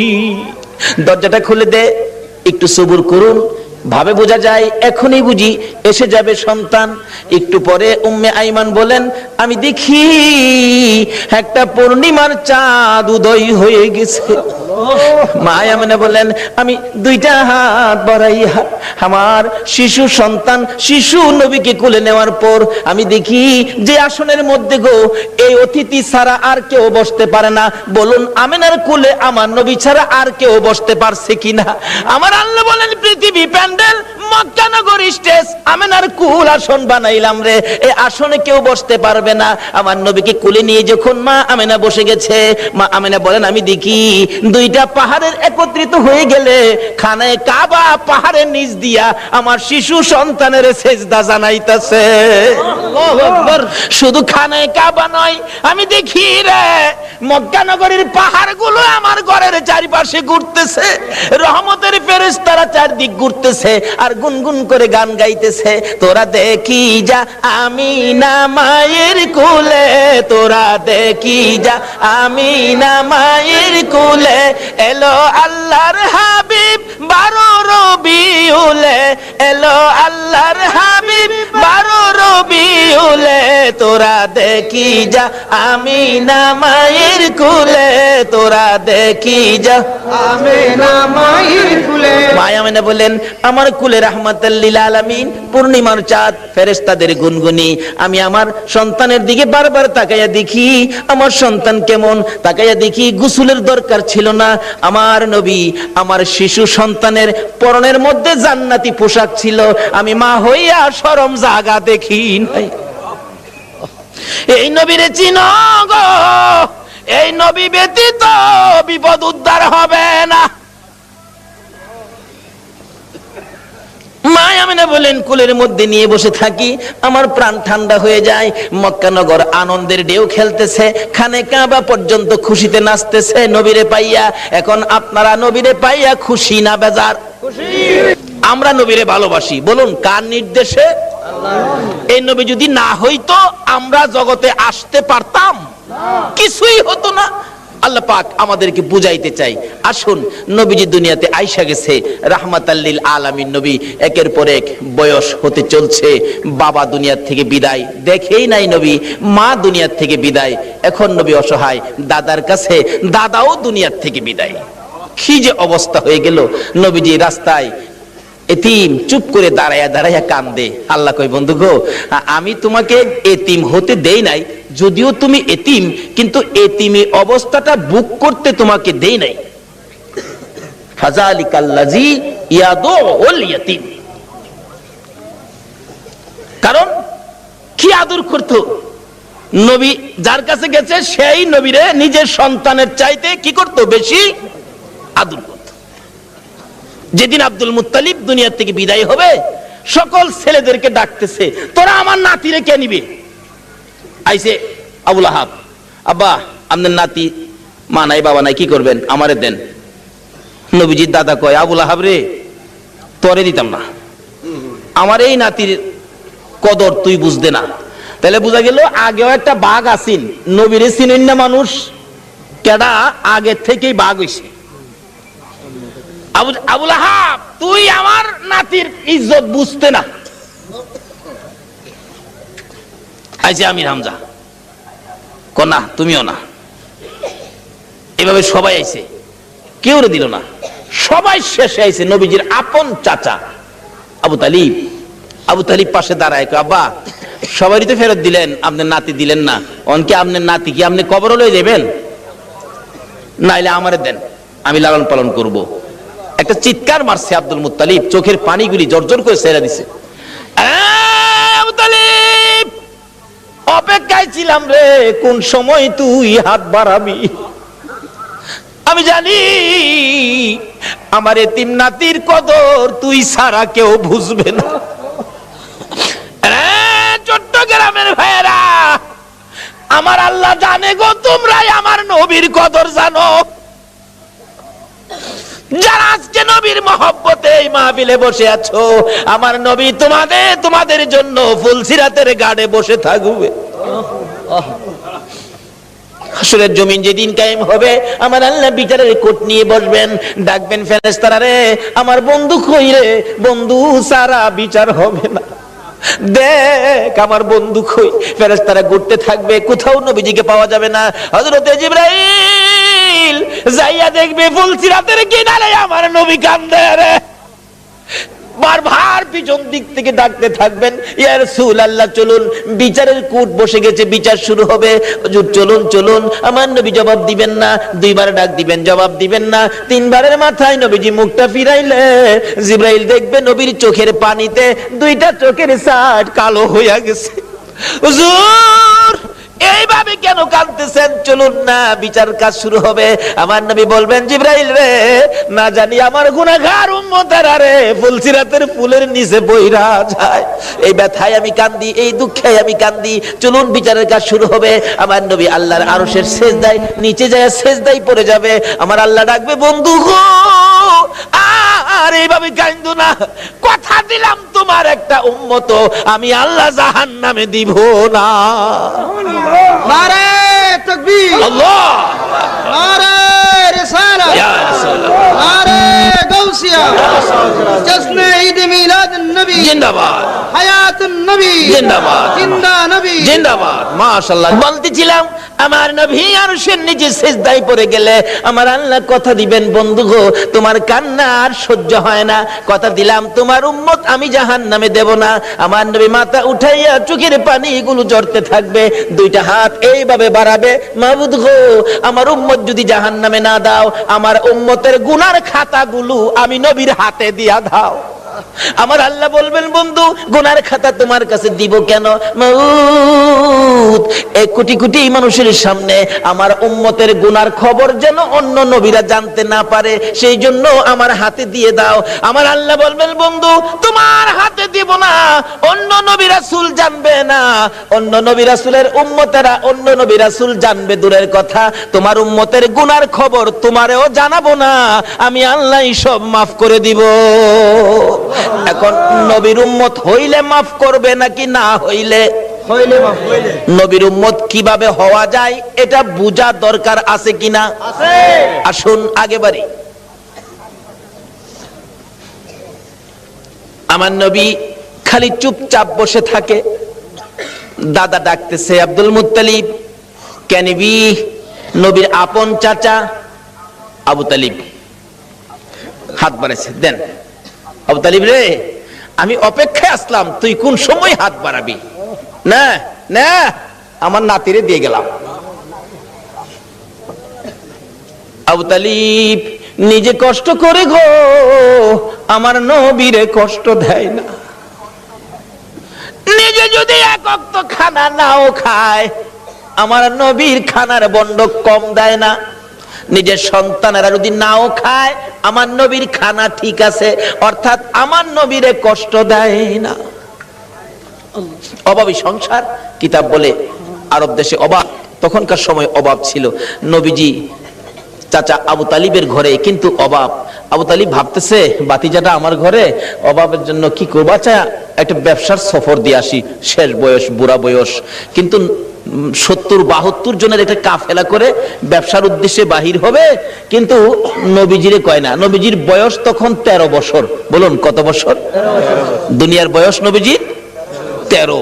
কিন্তু বাতিজারে না জানাইয়া চুপচাপ যাইব গা, কারণ বাতিজা তো খালি চাচার দিকেই থাকে বেশিরভাগ। চুপচাপ রওনা হবে, এমন মুহূর্তে নবীজি যায় পাশে দাঁড়াইছে। চাচা কই যাইবেন?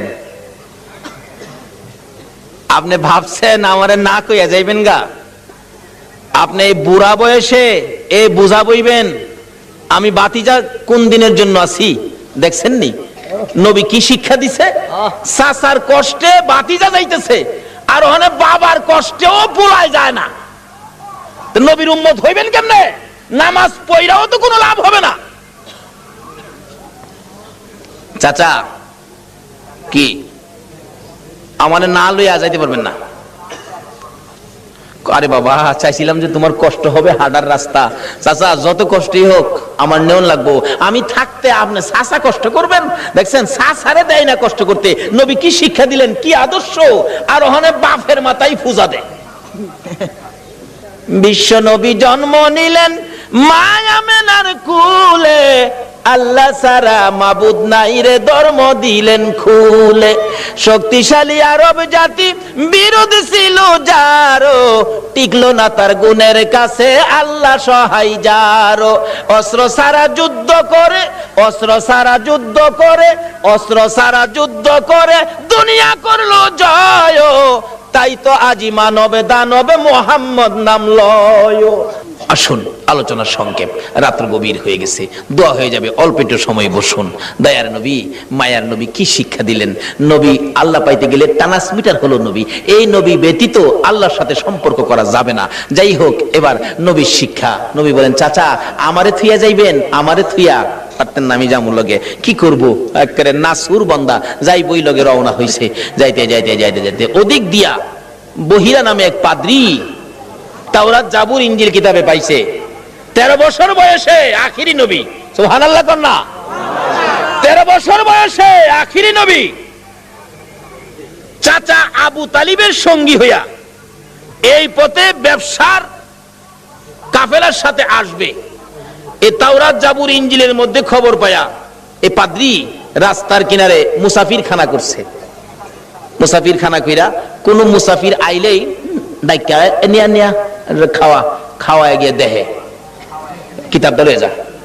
আখিরি নবী এরকম নমুনা, এরকম আকৃতি, বাবার নাম এই, মার নাম এই, চাচার সাথে আইবু, এই বয়স 13 বছর বয়সে নাই তো, হ্যাঁ তো নাই, দেখা যা খাওয়া বিদায় দে। পাদ্রী এইভাবে খাওয়াইতে খাওয়াইতে সারা সম্পত্তি শেষ করে ফেলছে। রাত্রে বসে বসে কান্দে, আকাশের মালিক আমার কি মনের আশা পুরা হবে না? সব শেষ করে দিলাম আখিরি নবীরে দেখবার জন্য। সুবহানাল্লাহ কন্যা। পাদ্রী হইয়া নবীর জন্য পাগল গো, উম্মত হইয়া নবীর পাগল হইলাম না। তাওরাত জাবুর ইনজিল কিতাব ম্যাপ লইয়া বসে আছে। হঠাৎ শেষ বয়স, বুড়া হয়ে গেছে, সই সম্পত্তি শেষ, গরিব হয়ে গেছে, খালি কান্দে কবে আসবে আমার মনের আশা কি পুরা হবে না। হঠাৎ দেখে আবু তালিবের কাফেলা আসতেছে। ওই তার বাড়ির পাশে গাছতলায় ক্লান্ত হয়ে বসছে। রেস্ট নিবেন একটুখানি, ক্লান্তি দূর করবেন, গাছের নিচে মালামাল রেখে বসলে আব্দুল মুত্তালিব তার শেষ ছেলে আব্দুল্লাহর বড় ছিল আবু তালিব। আবু তালিব বলতেছেন তোমরা সবাই বসো। এমনি সময় খবর পাঠাইলেন পাদ্রী, দেখো তো কাফেলাটা কোত্থেকে আসছে। এই কাফেলার দিকে তাকাইলে কেন জানি রে আমার মন শান্তি লাগে। আমার সঙ্গীরা জিজ্ঞেস করে দেখ এই কাফেলাটা কোত্থেকে আসছে। মনে হয় মক্কা থেকে আসছে। কাফেলার সাইজে কয় এরা মক্কাবাসী। জিজ্ঞেস করলেন আপনারা কোত্থেকে আসছেন? মক্কা থেকে। ব্যবসার উদ্দেশ্যে যাবেন? সর্দারকে? সর্দার হলো আবু তালিব। আপনি সর্দার খবর দিলেন, একটা সর্দার পাইছি, মক্কার কাফেলা আসছে। আমার নবীকে বলতেছেন এই তোমরা সবাই ক্লান্ত, রেস্টে থাকো। আমার নবী মুরব্বীদের কাছে বসলো না, সবাই গাছতলায় বসছে। আমার নবী 13 বছর বয়স, সবচেয়ে কম বয়সী ছিলেন কাফেলার মধ্যে। আমার নবী মুরব্বীদের কাছে বসলো না। ও বাবা যুবকেরা, আমার নবী কি শিক্ষা দিয়ে গেলেন? নবীজি দূরে যাইয়া একটা মরা গাছের নিচে বসছে। বলুন কোন গাছের নিচে? আরো জোরে কোন। আমার নবী একটা মরা গাছের নিচে যাইয়া বসছে, মুরব্বীদের পাশে বসে নাই, মুরব্বীদের কাছে নবী আসে নাই। কেন? মুরব্বীরা বয়স বেশি, মুরব্বী তাদের কাছে, আমি বাচ্চা মানুষ কেমনে যাব? অহংকার দিনের ছেলেরা, তরুণেরা, যুবকেরা চার দোকানে যাইয়া মুরব্বীরে কোনি মারে।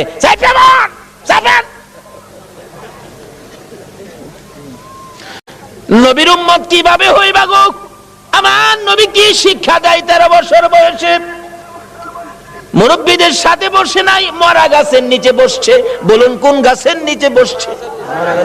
মরা গাছের নিচে আমার নবী বসে আছে। একটু পরে মরা গাছ কান্দে, মাবুদ রে তোমার বন্ধু দি আমার বাড়িতে আসছে। যেই নবী পাইয়া মরা গাছ কান্দে। আল্লাহু আকবার কান্না। আমরা জীবিত হইয়া কি করলাম?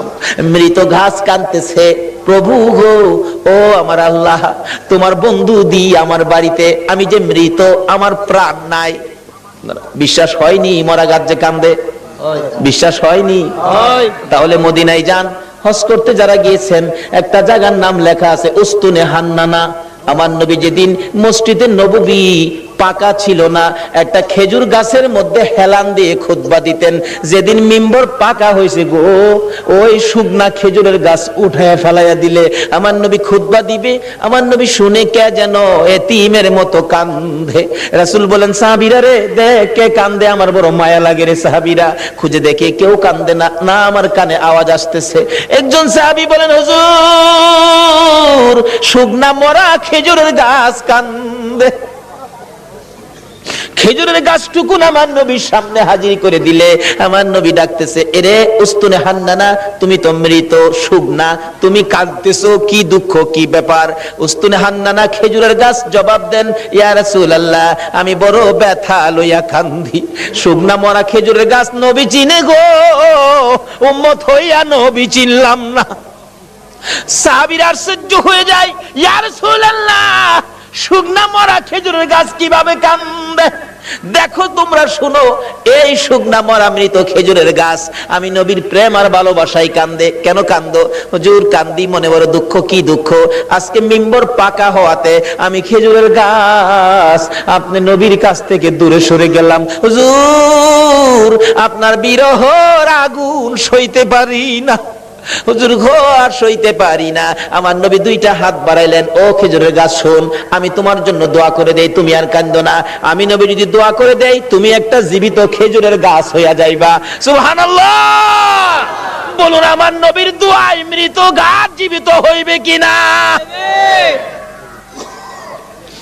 আমার নবী ডাকতেছে, রে উস্তুনে হান্নানা, আমি নবী দোয়া করে দিলে তুই মৃত একটা জীবিত খেজুরের গাছ হয়ে যাবি। উস্তুনে হান্নানা কয়, না এই দোয়া চাই না। তাহলে শুন, দোয়া চাই না এই কথা কইস না, আমি দোয়া করে দিলে কিয়ামত পর্যন্ত হায়াত পাইবি। এই দোয়া চাই না। শুন, ওহ করিস না, তোর মধ্যে খেজুর থাকবে 12 মাস, খেজুর কমবে না। এই দোয়া চাই না। রে উস্তুনে হান্নানা, আমি নবী বরকতের দোয়া করে দিব, তোর খেজুরের গাছ থেকে কিয়ামত পর্যন্ত সমস্ত পৃথিবীর উম্মতেরা খেজুর খাইবো রে। আমি নবীর দুয়ার বরকতের খেজুর কমবে না।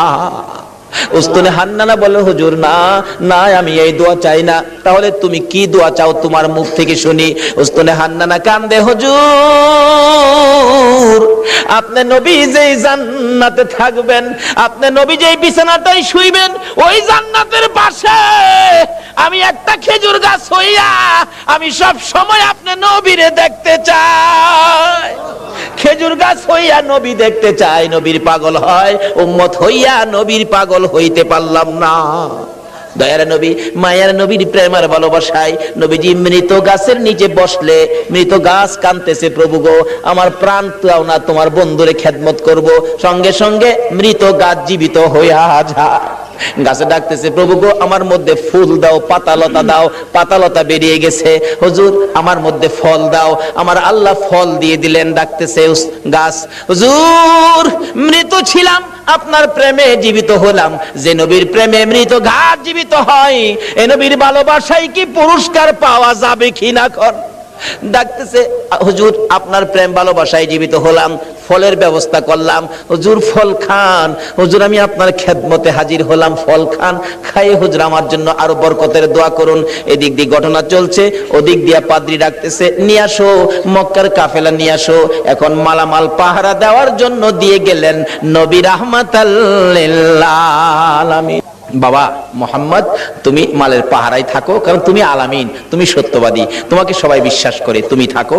আমরা যাই। পাদ্রী ডাক দিছে, ঘরের ভিতরে দিয়ে বসাইছে, সবাই বসেন, খানার ব্যবস্থা করেন। পাদ্রী কিতাবটা নিয়ে আইছে। তোমরা কি মক্কার কাফেলা? হ্যাঁ। মক্কার কাফেলা? হ্যাঁ। কতজন তোমরা? 72 জন। এখানে কতজন? 71 জন। আরেকজন কই? আরেকজন মাল পাহারা দেয়। আচ্ছা তোমরা দাঁড়াও, খানা দিও না, খানা দিও না, রাখো। এই কাফেলার প্রধানকে দাঁড়াইছে আবু তালিব, আমি প্রধান। তোমাদের সাথে আরো কেউ বাকি আছে? হ্যাঁ আমার একটা ছেলে আছে, আমার ছেলেটা মাল পাহারা দেয়। তোমার ছেলের নাম কি? আমার ছেলের নাম মোহাম্মদ। পাদ্রী দুইটা চোখের পানি জর্জর করে ছেড়ে দিছে। আবু তালিব রে, কই রে তোর মোহাম্মদ?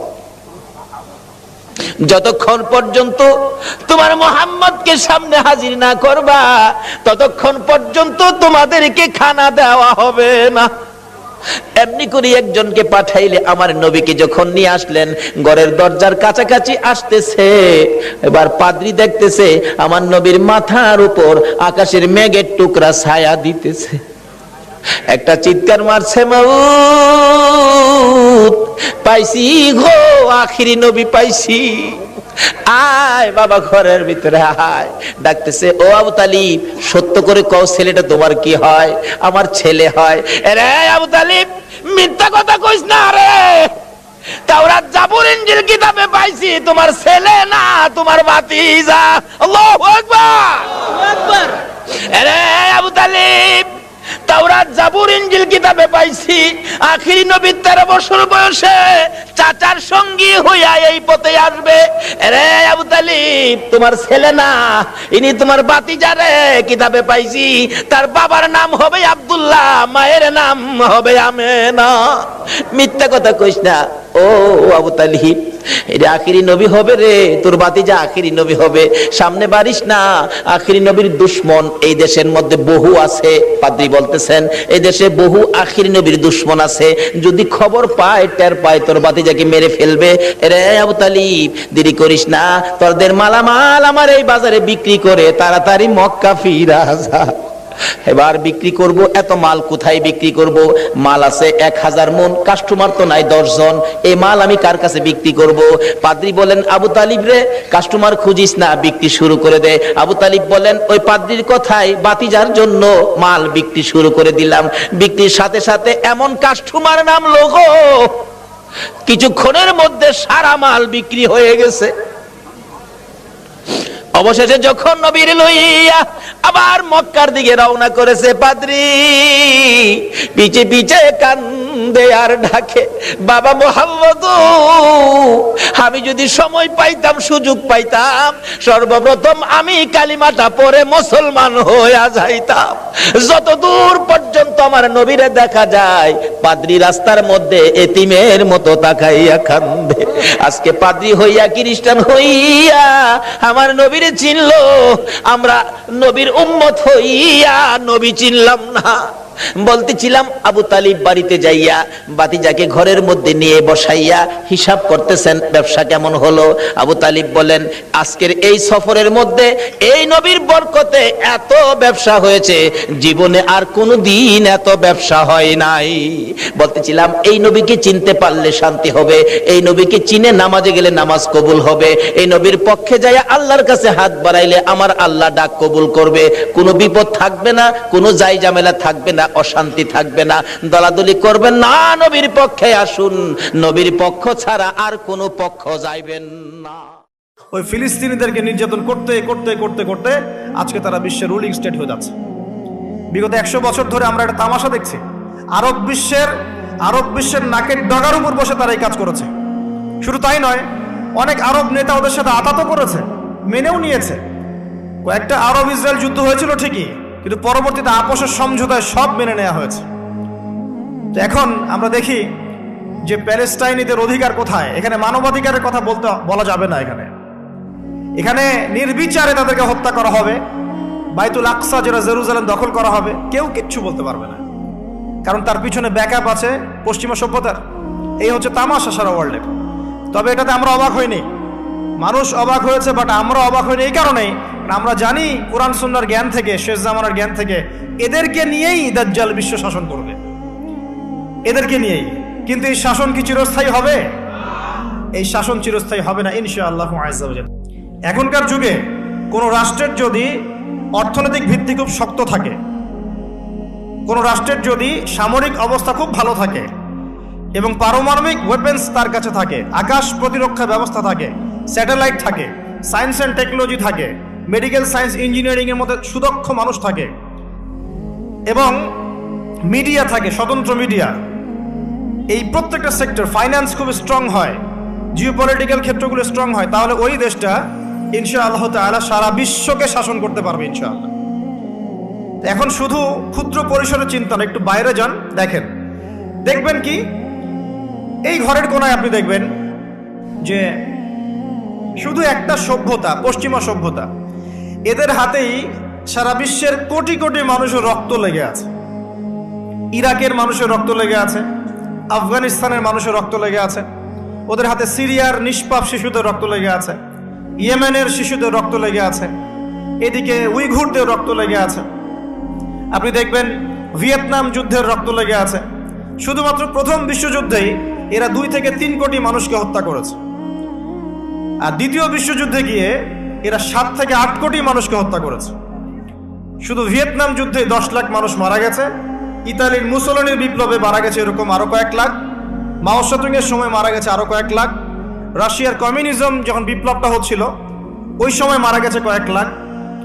আর এই যে বর্তমান সময়গুলোতে দেখলেন যে মুসলিম কান্ট্রিগুলোকে বেছে বেছে টার্গেট কিলিং করা হয়েছে, এবং প্রায় প্রত্যেকটা মুসলিম কান্ট্রির নিরীহ নিষ্পাপ শিশুদেরকে হত্যা করা হয়েছে, মা বোনদের ইজ্জত নেওয়া হয়েছে, অজস্র ভাইদেরকে হত্যা করা হয়েছে। তাদের অপরাধ একটাই, তাদের অপরাধ হচ্ছে তারা এক আল্লাহকে বিশ্বাস করে, এবং 2 তারা মুহাম্মদ সাল্লাল্লাহু আলাইহি ওয়াসাল্লামকে শেষ নবী বলে মানে। আর কোনো অপরাধ নাই। আমার সামনে কোরআন আছে এবং আমি আলহামদুলিল্লাহ কোরআন পড়েছি। কোরআনের A to Z কোনো জায়গায় লেখা নাই যে নিরপরাধ নিষ্পাপ মানুষকে হত্যা করতে হবে, একটা জায়গা তো লেখা নাই। আছে? এমনকি হিন্দু ভাই যারা আছেন তাদের বেদ, ওখানেও লেখা নাই নিরপরাধ নিষ্পাপ কোনো মানুষকে হত্যা করতে হবে, লেখা আছে? খ্রিস্টানদের ধর্মগ্রন্থ যেটা ওরা বলে আর কি, ওল্ড টেস্টামেন্ট, নিউ টেস্টামেন্ট, এগুলোর মধ্যেও কোথাও লেখা নাই যে নিষ্পাপ নিরপরাধ মানুষকে হত্যা করতে হবে। অথচ আমরা দেখলাম যে এই সভ্যতার হাতে সারা বিশ্বের কোটি কোটি মানুষের রক্ত লেগে আছে। আইয়ামে জাহিলিয়াতের সেই যে গোত্রীয় হানাহানি, এটা এখন কি বৈশ্বিক হানাহানিতে রূপ নিয়েছে না? ধরতে পারছেন কথা? খেয়াল করেন, এই যে রাশিয়াকে ব্যস্ত রেখেছে ইউক্রেনের সাথে, এদিকে তাইওয়ানকে ব্যস্ত রেখেছে চায়নার সাথে, এদিকে আমাদের দেশটাকে এখন ব্যস্ত রাখার প্ল্যান করেছে মিয়ানমারের সাথে,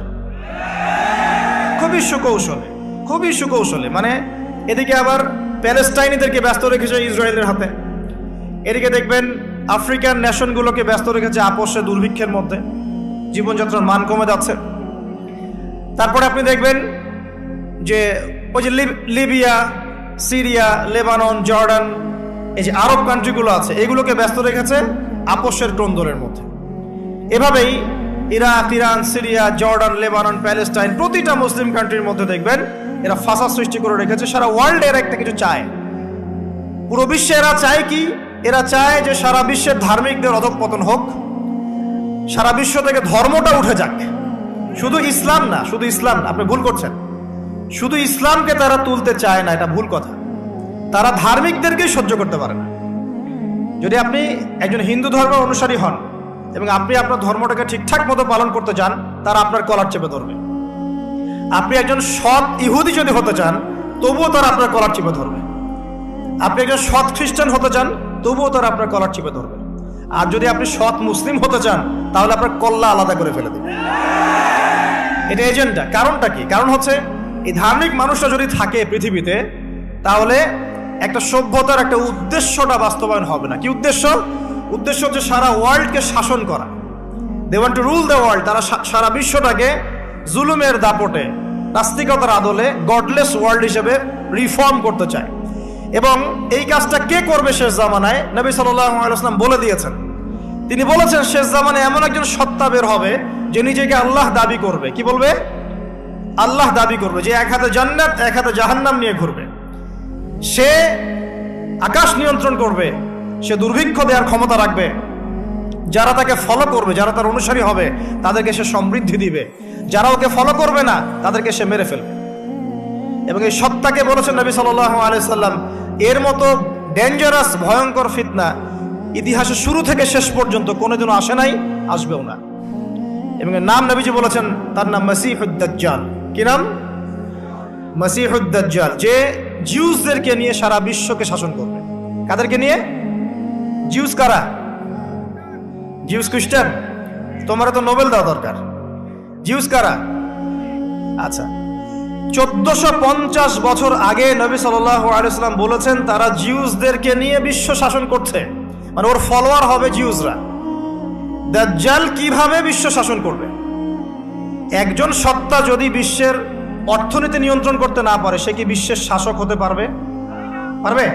তার মানে দাজ্জালকে সারা বিশ্বের অর্থনীতি নিয়ন্ত্রণ করতে হবে। একজন সত্তা যদি পুরো বিশ্বের জিওপলিটিক্স নিয়ন্ত্রণ করতে না পারে, সে কি বিশ্ব শাসন করতে পারবে? পারবে?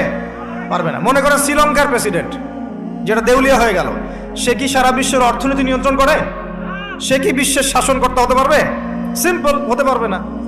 সে কি সারা বিশ্বের জিওপলিটিক্স নিয়ন্ত্রণ করে? মিডিয়া, প্রযুক্তি, অস্ত্রশস্ত্র নিয়ন্ত্রণ করে? করে না। সে কি বিশ্বের শাসক হতে পারবে? পারবে না।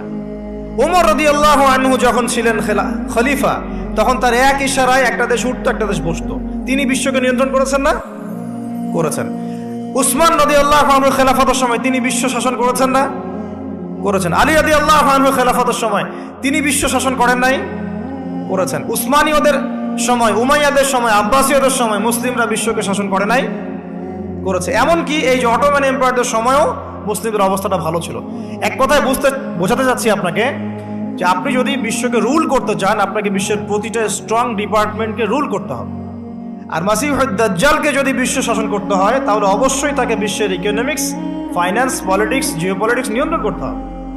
অতএব সে যখন বের হবে এবং বিশ্বকে নিয়ন্ত্রণ করবে, তখন বিশ্বের এই সেক্টরগুলো তার নখদর্পণে থাকবে। থাকবে কিনা? এখন আপনি বলেন যে এই পুরো বিশ্বের এই বড় বড় সেক্টরগুলো ইহুদিরা নিয়ন্ত্রণ করছে কিনা? করছে কিনা? মিডিয়া, প্রযুক্তি কাদের হাতে? আপনার ফোন যেটা আপনি চালান, এই প্রযুক্তি ওদের হাতে। আপনি যে গুগল সার্চ করছেন, এটা ওদের হাতে। যে ফেসবুক চালাচ্ছেন ওদের হাতে, ইউটিউব চালাচ্ছেন ওদের হাতে, সবকিছু ওদের হাতে। আপনি প্রাইভেট লাইফে কি করেন তারা জানে। আপনি মোবাইলে কি চ্যাটিং করছেন, কোন ওয়েবসাইট ভিজিট করছেন, সবই তারা জানে। আর ওই প্ল্যাটফর্মে নেমেই আমরা ওদের বিরুদ্ধে যুদ্ধ করতে যাচ্ছি। ওদের তৈরি করা প্ল্যাটফর্মে নেমেই আমরা ওদের বিরুদ্ধে আবার যুদ্ধ করতে যাচ্ছি। কত বেকুব হলে মানুষ এরকম করতে পারে? ফেসবুকে আপনি দিন কায়েম করতে পারবেন না। আপনাকে দিন কায়েম মাঠে করতে হবে। যারা দেশ নিয়ে ভাবে, চিন্তা করে কাজ করে, তারা মাঠ পর্যায়ে কাজ করে। শুধু অনলাইন নিয়ে পড়ে থাকে না। ওই ঘরের মধ্যে শুয়ে লেপের নিচে ঢুকে ওই দুই একটা লাইন লেখা খুব সহজ, কনস্ট্রাকটিভ কাজ করা তো সহজ নয়। এ কারণে এইগুলো ওদের হাতে। তো আপনি অর্থনীতির কথা বলছেন, অর্থনীতি বড় বড় সেক্টরগুলো, ওয়ার্ল্ড ব্যাংক, IMF, হাবিজাবি যা আছে, ফেডারেল রিজার্ভ, সবকিছু ওদের, সবকিছুই ওদের। বিনা সুদে আপনাকে কোনো ঋণ দিবে না তারা। আর এই সুদটা যখন আপনি নিবেন, তখন এই সুদটা শোধ করতে হবে। এই সুদ পরিশোধ করার জন্য তখন আমাদের টাকা থেকে সুদটাকে পরিশোধ করতে হবে। আলটিমেটলি কি হলো? একটা পুরো রাষ্ট্রকে ওরা সুদখোর বানিয়ে দিয়েছে। এরকম করে কোনো পৃথিবীর রাষ্ট্র বাকি নাই যেটাকে সুদখোর বানানো হয়নি। ইকোনমিক সেক্টর ওদের হাতে। ফাইন্যান্সের বড় বড় department, mills and industries, factories যেগুলো আছে, সবকিছু ওদের হাতে। সবকিছু ওরা নিয়ন্ত্রণ করছে।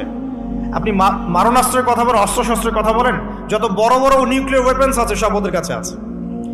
শুধুমাত্র ওদের দেশের নিচে যতগুলো তেল রিজার্ভ করা আছে, বিশ্বের তেলের সংকট হয়ে গেল, আগামী 30 বছর তেল দিয়ে ওরা চলতে পারবে। এই তেল কোত্থেকে পেয়েছে? আমাদের মিডল ইস্ট থেকে তেল নিয়েছে, মধ্যপ্রাচ্য থেকে তেল নিয়েছে। আর সুবহানাল্লাহ, তেল নিচ্ছে, বিনিময়ে দিচ্ছে ডলার, যে ডলার ওরাই ছাপাচ্ছে। আমার বাসায় একটা প্রেস আছে, মনে করেন আমার বাসায় একটা প্রেস আছে, আমার ওখানে কালির খরচ হয় আর কাগজের খরচ হয়, আর আমি ডলার ছাপাই, ওটা দিয়ে তেল কিনি। ওই তেল আমি আবার আমার দেশের নিচে আন্ডারগ্রাউন্ড আছে রিজার্ভ করি। আলটিমেটলি আমার কোনো লস আছে? লসটা কার? লসটা কার? আর আপনি মনে করছেন ডলার নিয়ে আপনি সমৃদ্ধ হয়ে যাচ্ছেন, দেখবেন ইনস্ট্যান্ট সামনের দিনগুলোতে ডলারের এই যে দাপট, এটা পড়ে যাবে ইনশাআল্লাহ। অনেক দিন আগে বলেছিলাম না যে কাগজের টাকা আস্তে আস্তে আস্তে আস্তে উঠে যাবে? উঠছে কিনা আরো দেখবেন। ক্রিপ্টোকারেন্সি আসবে। ক্রিপ্টোকারেন্সি হচ্ছে বিটকয়েন, যেগুলো অলরেডি চলে আসছে মার্কেটে, এবং সবকিছু ইলেকট্রনিক মানি হয়ে গেছে। ইলেকট্রনিক মানি খারাপ জিনিস না, খারাপ জিনিসটা হচ্ছে যখন আপনি এর মধ্য দিয়ে অন্য সম্পদ আত্মসাৎ করবেন, তখন খারাপ। মনে করেন যে আমরা একটা বড় ব্যাংক থেকে লোন নিয়েছি, কথার কথা আমি এক্সাম্পল দিচ্ছি। এখন তারা কেন লোন দিয়েছে? যে আপনাকে 10% সুদ দিতে হবে এবং আপনাকে সততার সাথে আবার এটা পরিশোধও করতে হবে। এখন আপনি পরিশোধ করতে পারছেন না এবং লোনের যে ভার, এটাও আপনি নিতে পারছেন না। এতে করে নিত্য প্রয়োজন দ্রব্যের দাম বাড়ছে, অর্থনৈতিক ইনফ্লেশন হচ্ছে, আর কি আমরা যেটাকে ইনফ্লেশন বলি। এখন ঋণ পরিশোধ না করলে ওরা কিন্তু পরবর্তীতে ঋণ দিবে না। এই যে একটা আস্থা হারালাম, এভাবে আস্থা হারাতে হারাতে দেখা যাবে যে আপনার সঞ্চিত যে সম্পদ, এটা পড়ে যাবে। যখন সঞ্চিত সম্পদটা পড়ে যায়, রিজার্ভ যেটা পড়ে যায়, তখন কি হয়? তখন আর্থসামাজিক উন্নয়নের অবস্থা খারাপ হয়ে যায়, জীবনযাত্রার মান বেড়ে যায়, দ্রব্যের মান বেড়ে যায়। তখন ইফোর্টটা কার উপর আসে? জনগণের উপর আসে। সুদ দিয়ে সারা বিশ্বকে এভাবে তারা শাসন করছে। এই সুদ কিন্তু এদেশ থেকে উৎপন্ন হয়নি। এই সুদের কারিগর আমরা নই, সুদের কারিগর মুসলিমরা নয়। মুসলিমদেরকে এই প্যাচে ফেলে দেওয়া হয়েছে। মুসলিম কোনো কান্ট্রি সুদের বাইরে যেতে পারছে না ওদের কারণে। আমি বুঝাচ্ছি যে ফাইন্যান্স কাদের হাতে? ওদের হাতে। কিভাবে হলো আমি একটু দেখাচ্ছি, দাঁড়ান আরেকটু যাই সামনে। মিডিয়া, প্রযুক্তি, অস্ত্রশস্ত্র, যত বড় বড় মিডিয়া, যত বড় বড় অস্ত্রশস্ত্র আছে, পারমাণবিক weapons, nuclear weapons, thermonuclear weapons এবং আকাশ প্রতিরক্ষা ব্যবস্থা, সবকিছু ওদের হাতে। কয়টা মুসলিম কান্ট্রি নিজের চেষ্টায় সায়েন্স এবং প্রযুক্তি কাজে লাগিয়ে ওয়েপেন্স তৈরি করেছে বলেন? কতগুলো মুসলিম কান্ট্রি? আল্লাহ পাক কি আমাদের মস্তিষ্কে কোনো ঘেলু দেন নাই নাকি? আল্লাহ পাক কি আমাদেরকে কোরআন সুন্নাহ হাতে দেননি নাকি? আমরা কি প্রাথমিক যুগে এই যে গণিত, জীববিজ্ঞান, কেমিস্ট্রি, বায়োলজি, ফিজিক্স, অ্যাস্ট্রোনমি, এগুলোর মূল ভিত্তিগুলো আমরা দেইনি বিশ্বকে? আপনারা জানেন না? এখানে অনেক স্যাররা আছেন, তারা বলতে পারবেন। ইসলামের যত মনীষীরা ছিলেন সূচনায়, ওই সোনালী যুগে, তারাই বিশ্বকে দিয়েছে ত্রিকোণমিতি, পরিমিতি দিয়েছে, অ্যালজেব্রা দিয়েছে, অ্যালগোরিদম দিয়েছে, আপনার এই যে মেডিকেল সায়েন্সের বেস দিয়েছে, কেমিস্ট্রি দিয়েছে, বায়োলজি দিয়েছে, এই অ্যাস্ট্রোনমি, জ্যোতির্বিজ্ঞানও দিয়েছে। এগুলো কারা দিয়েছে? জাবের ইবনে হাইয়ানের নাম শুনেছেন? জাবের ইবনে হাইয়ানের নাম শুনেছেন? আল-কেমির নাম শুনেছেন? ইবনে সিনার নাম শুনেছেন? এই বড় বড় মনীষীরা ইসলামের প্রাথমিক যুগের মনীষী ছিলেন না? তারা এই বিশ্বকে যা দিয়েছেন, ওর উপর দাঁড়িয়ে সভ্যতাটা গড়ে উঠেছে। তারা বিশ্বকে যা দিয়েছে, ওর উপর দাঁড়িয়ে এখনকার সভ্যতা গড়ে উঠেছে। এমনি এমনি হয়নি। আমাদের মুসলিমদের মাথায় কি কোনো ঘিলু নাই? এখন কয়টা মুসলিম কান্ট্রি আপনি পাবেন যারা নিজেরা প্রত্যেকটা সেক্টরে স্বাবলম্বী হয়েছে? কয়টা মুসলিম কান্ট্রি পাবেন? একটা, দুইটা, তিনটা? সবাই খালি এখন ভোগবাদী মানে আল্লাহ পাক সম্পদ দিয়েছেন, বিক্রি করো আর খাও। আল্লাহ পাক তেল দিয়েছেন, বিক্রি করো আর বিল্ডিং তোলো। আল্লাহ পাক দিয়েছেন ব্ল্যাক অয়েল, বিক্রি করো আর বিল্ডিং তোলো। আর সবাই এখন খালি রেডিমেড চায়, বিক্রি করো, সম্পদ বিক্রি করো আর খাও। তো এই করতে করতে সমস্ত উন্নয়নশীল যে সেক্টরগুলো আছে, এগুলো ওদের দখলে চলে গেছে। এতে করে ওরা বিশ্বকে ডমিনেট করছে, আর মুসলিমদেরকে বলে ওঠো, মুসলিমরা ওঠে, বসো, তখন বসে। অথচ উমর রাদিয়াল্লাহু আনহুর যুগে একজন মুসলিমের গায়ে হাত দিবে এমন সাহসী কারো ছিল না। দাঁড়ান, একজন উমর রাদিয়াল্লাহু আনহুর যুগে একজন মুসলিমকে অন্যায়ভাবে জুলুম করবে বিশ্বের কোনো প্রান্তরে, এই ক্ষমতাও কারো ছিল। মদিনায় বসে একটা খেজুর গাছের খেজুর পাতার ছালের ছাদ আর মাটির মসজিদে বসে উমর রাদিয়াল্লাহু আনহু পৃথিবীর যে কোনো প্রান্তের মুসলিমের নিরাপত্তা নিশ্চিত করতে পারতেন।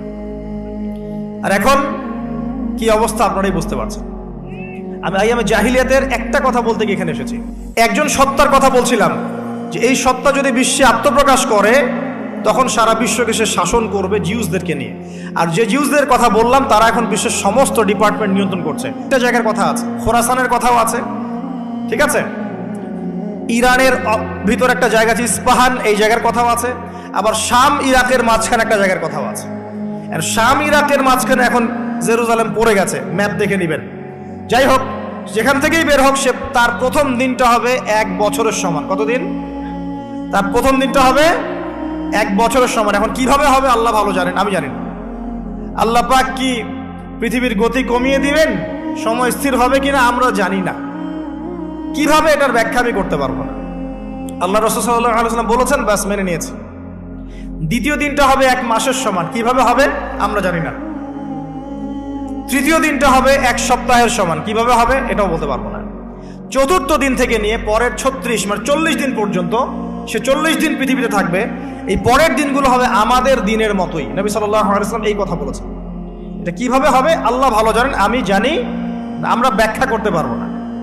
এখানে অনেকে ব্যাখ্যা করেছেন অ্যাস্ট্রোনমি দিয়ে ইত্যাদি ইত্যাদি। আমি সেই ব্যাখ্যায় যেটা যাচ্ছি না, কারণ এখানে ব্যাখ্যা করলে কোনো কনক্লুশন আসবে না। আসবে না। কিভাবে হবে আল্লাহর দায়িত্ব সেটা। তবে এই 40 দিনে সে পুরো বিশ্বটাকে ম্যাসাকার করে ফেলবে। যে তার প্রতি বিশ্বাস করবে, তাকে তার প্রতি ঈমান নিয়ে আসবে, সে তাকে সমৃদ্ধি দিবে, প্রোগ্রেস দিবে। তার হাতে যে জান্নাত, এটা অরিজিনাল জান্নাত নয়, বরং এটা রূপক অর্থে বলা হয়েছে। তাকে সে সুখ এবং সমৃদ্ধির মধ্যে রাখবে, মানে এটাই জান্নাত। আর যে তাকে মেনে নিবে না, তাকে আল্লাহ বলে স্বীকার করবে না, তাকে কি করবে? ওই যুবকের মতো করবে। এক যুবককে ডেকে নিয়ে আসবে, এসে বলবে যে তুমি কি বিশ্বাস করো যে আমি আল্লাহ? সে যুবক বলবে, কোশ্চিন গেল, বিশ্বাস করি না তুমি আল্লাহ। সেই যুবককে হত্যা করা হবে, তার শরীরটাকে দ্বিখণ্ডিত করা হবে, করে এক খণ্ড এদিকে আর এক খণ্ড এদিকে ফেলে দেওয়া হবে। এরপরে তাকে আবার সে জীবিত করবে, দাজ্জাল জীবিত করে বলবে, আমি তোমাকে মৃত্যু দিলাম, আবার জীবিত করলাম, এখন কি বিশ্বাস হয়েছে যে আমি আল্লাহ? তখন সেই যুবক বলবে, এটাও যুবক, সে যুবক বলবে যে আমার এখন পূর্ণ ইয়াকিন হয়ে গেছে যে তুই দাজ্জাল। কারণ আমি নবীর হাদিস জানতাম যে দাজ্জাল একজন যুবককে হত্যা করে আবার জীবিত করবে। আমি জানতাম না যে আমি সেই যুবক।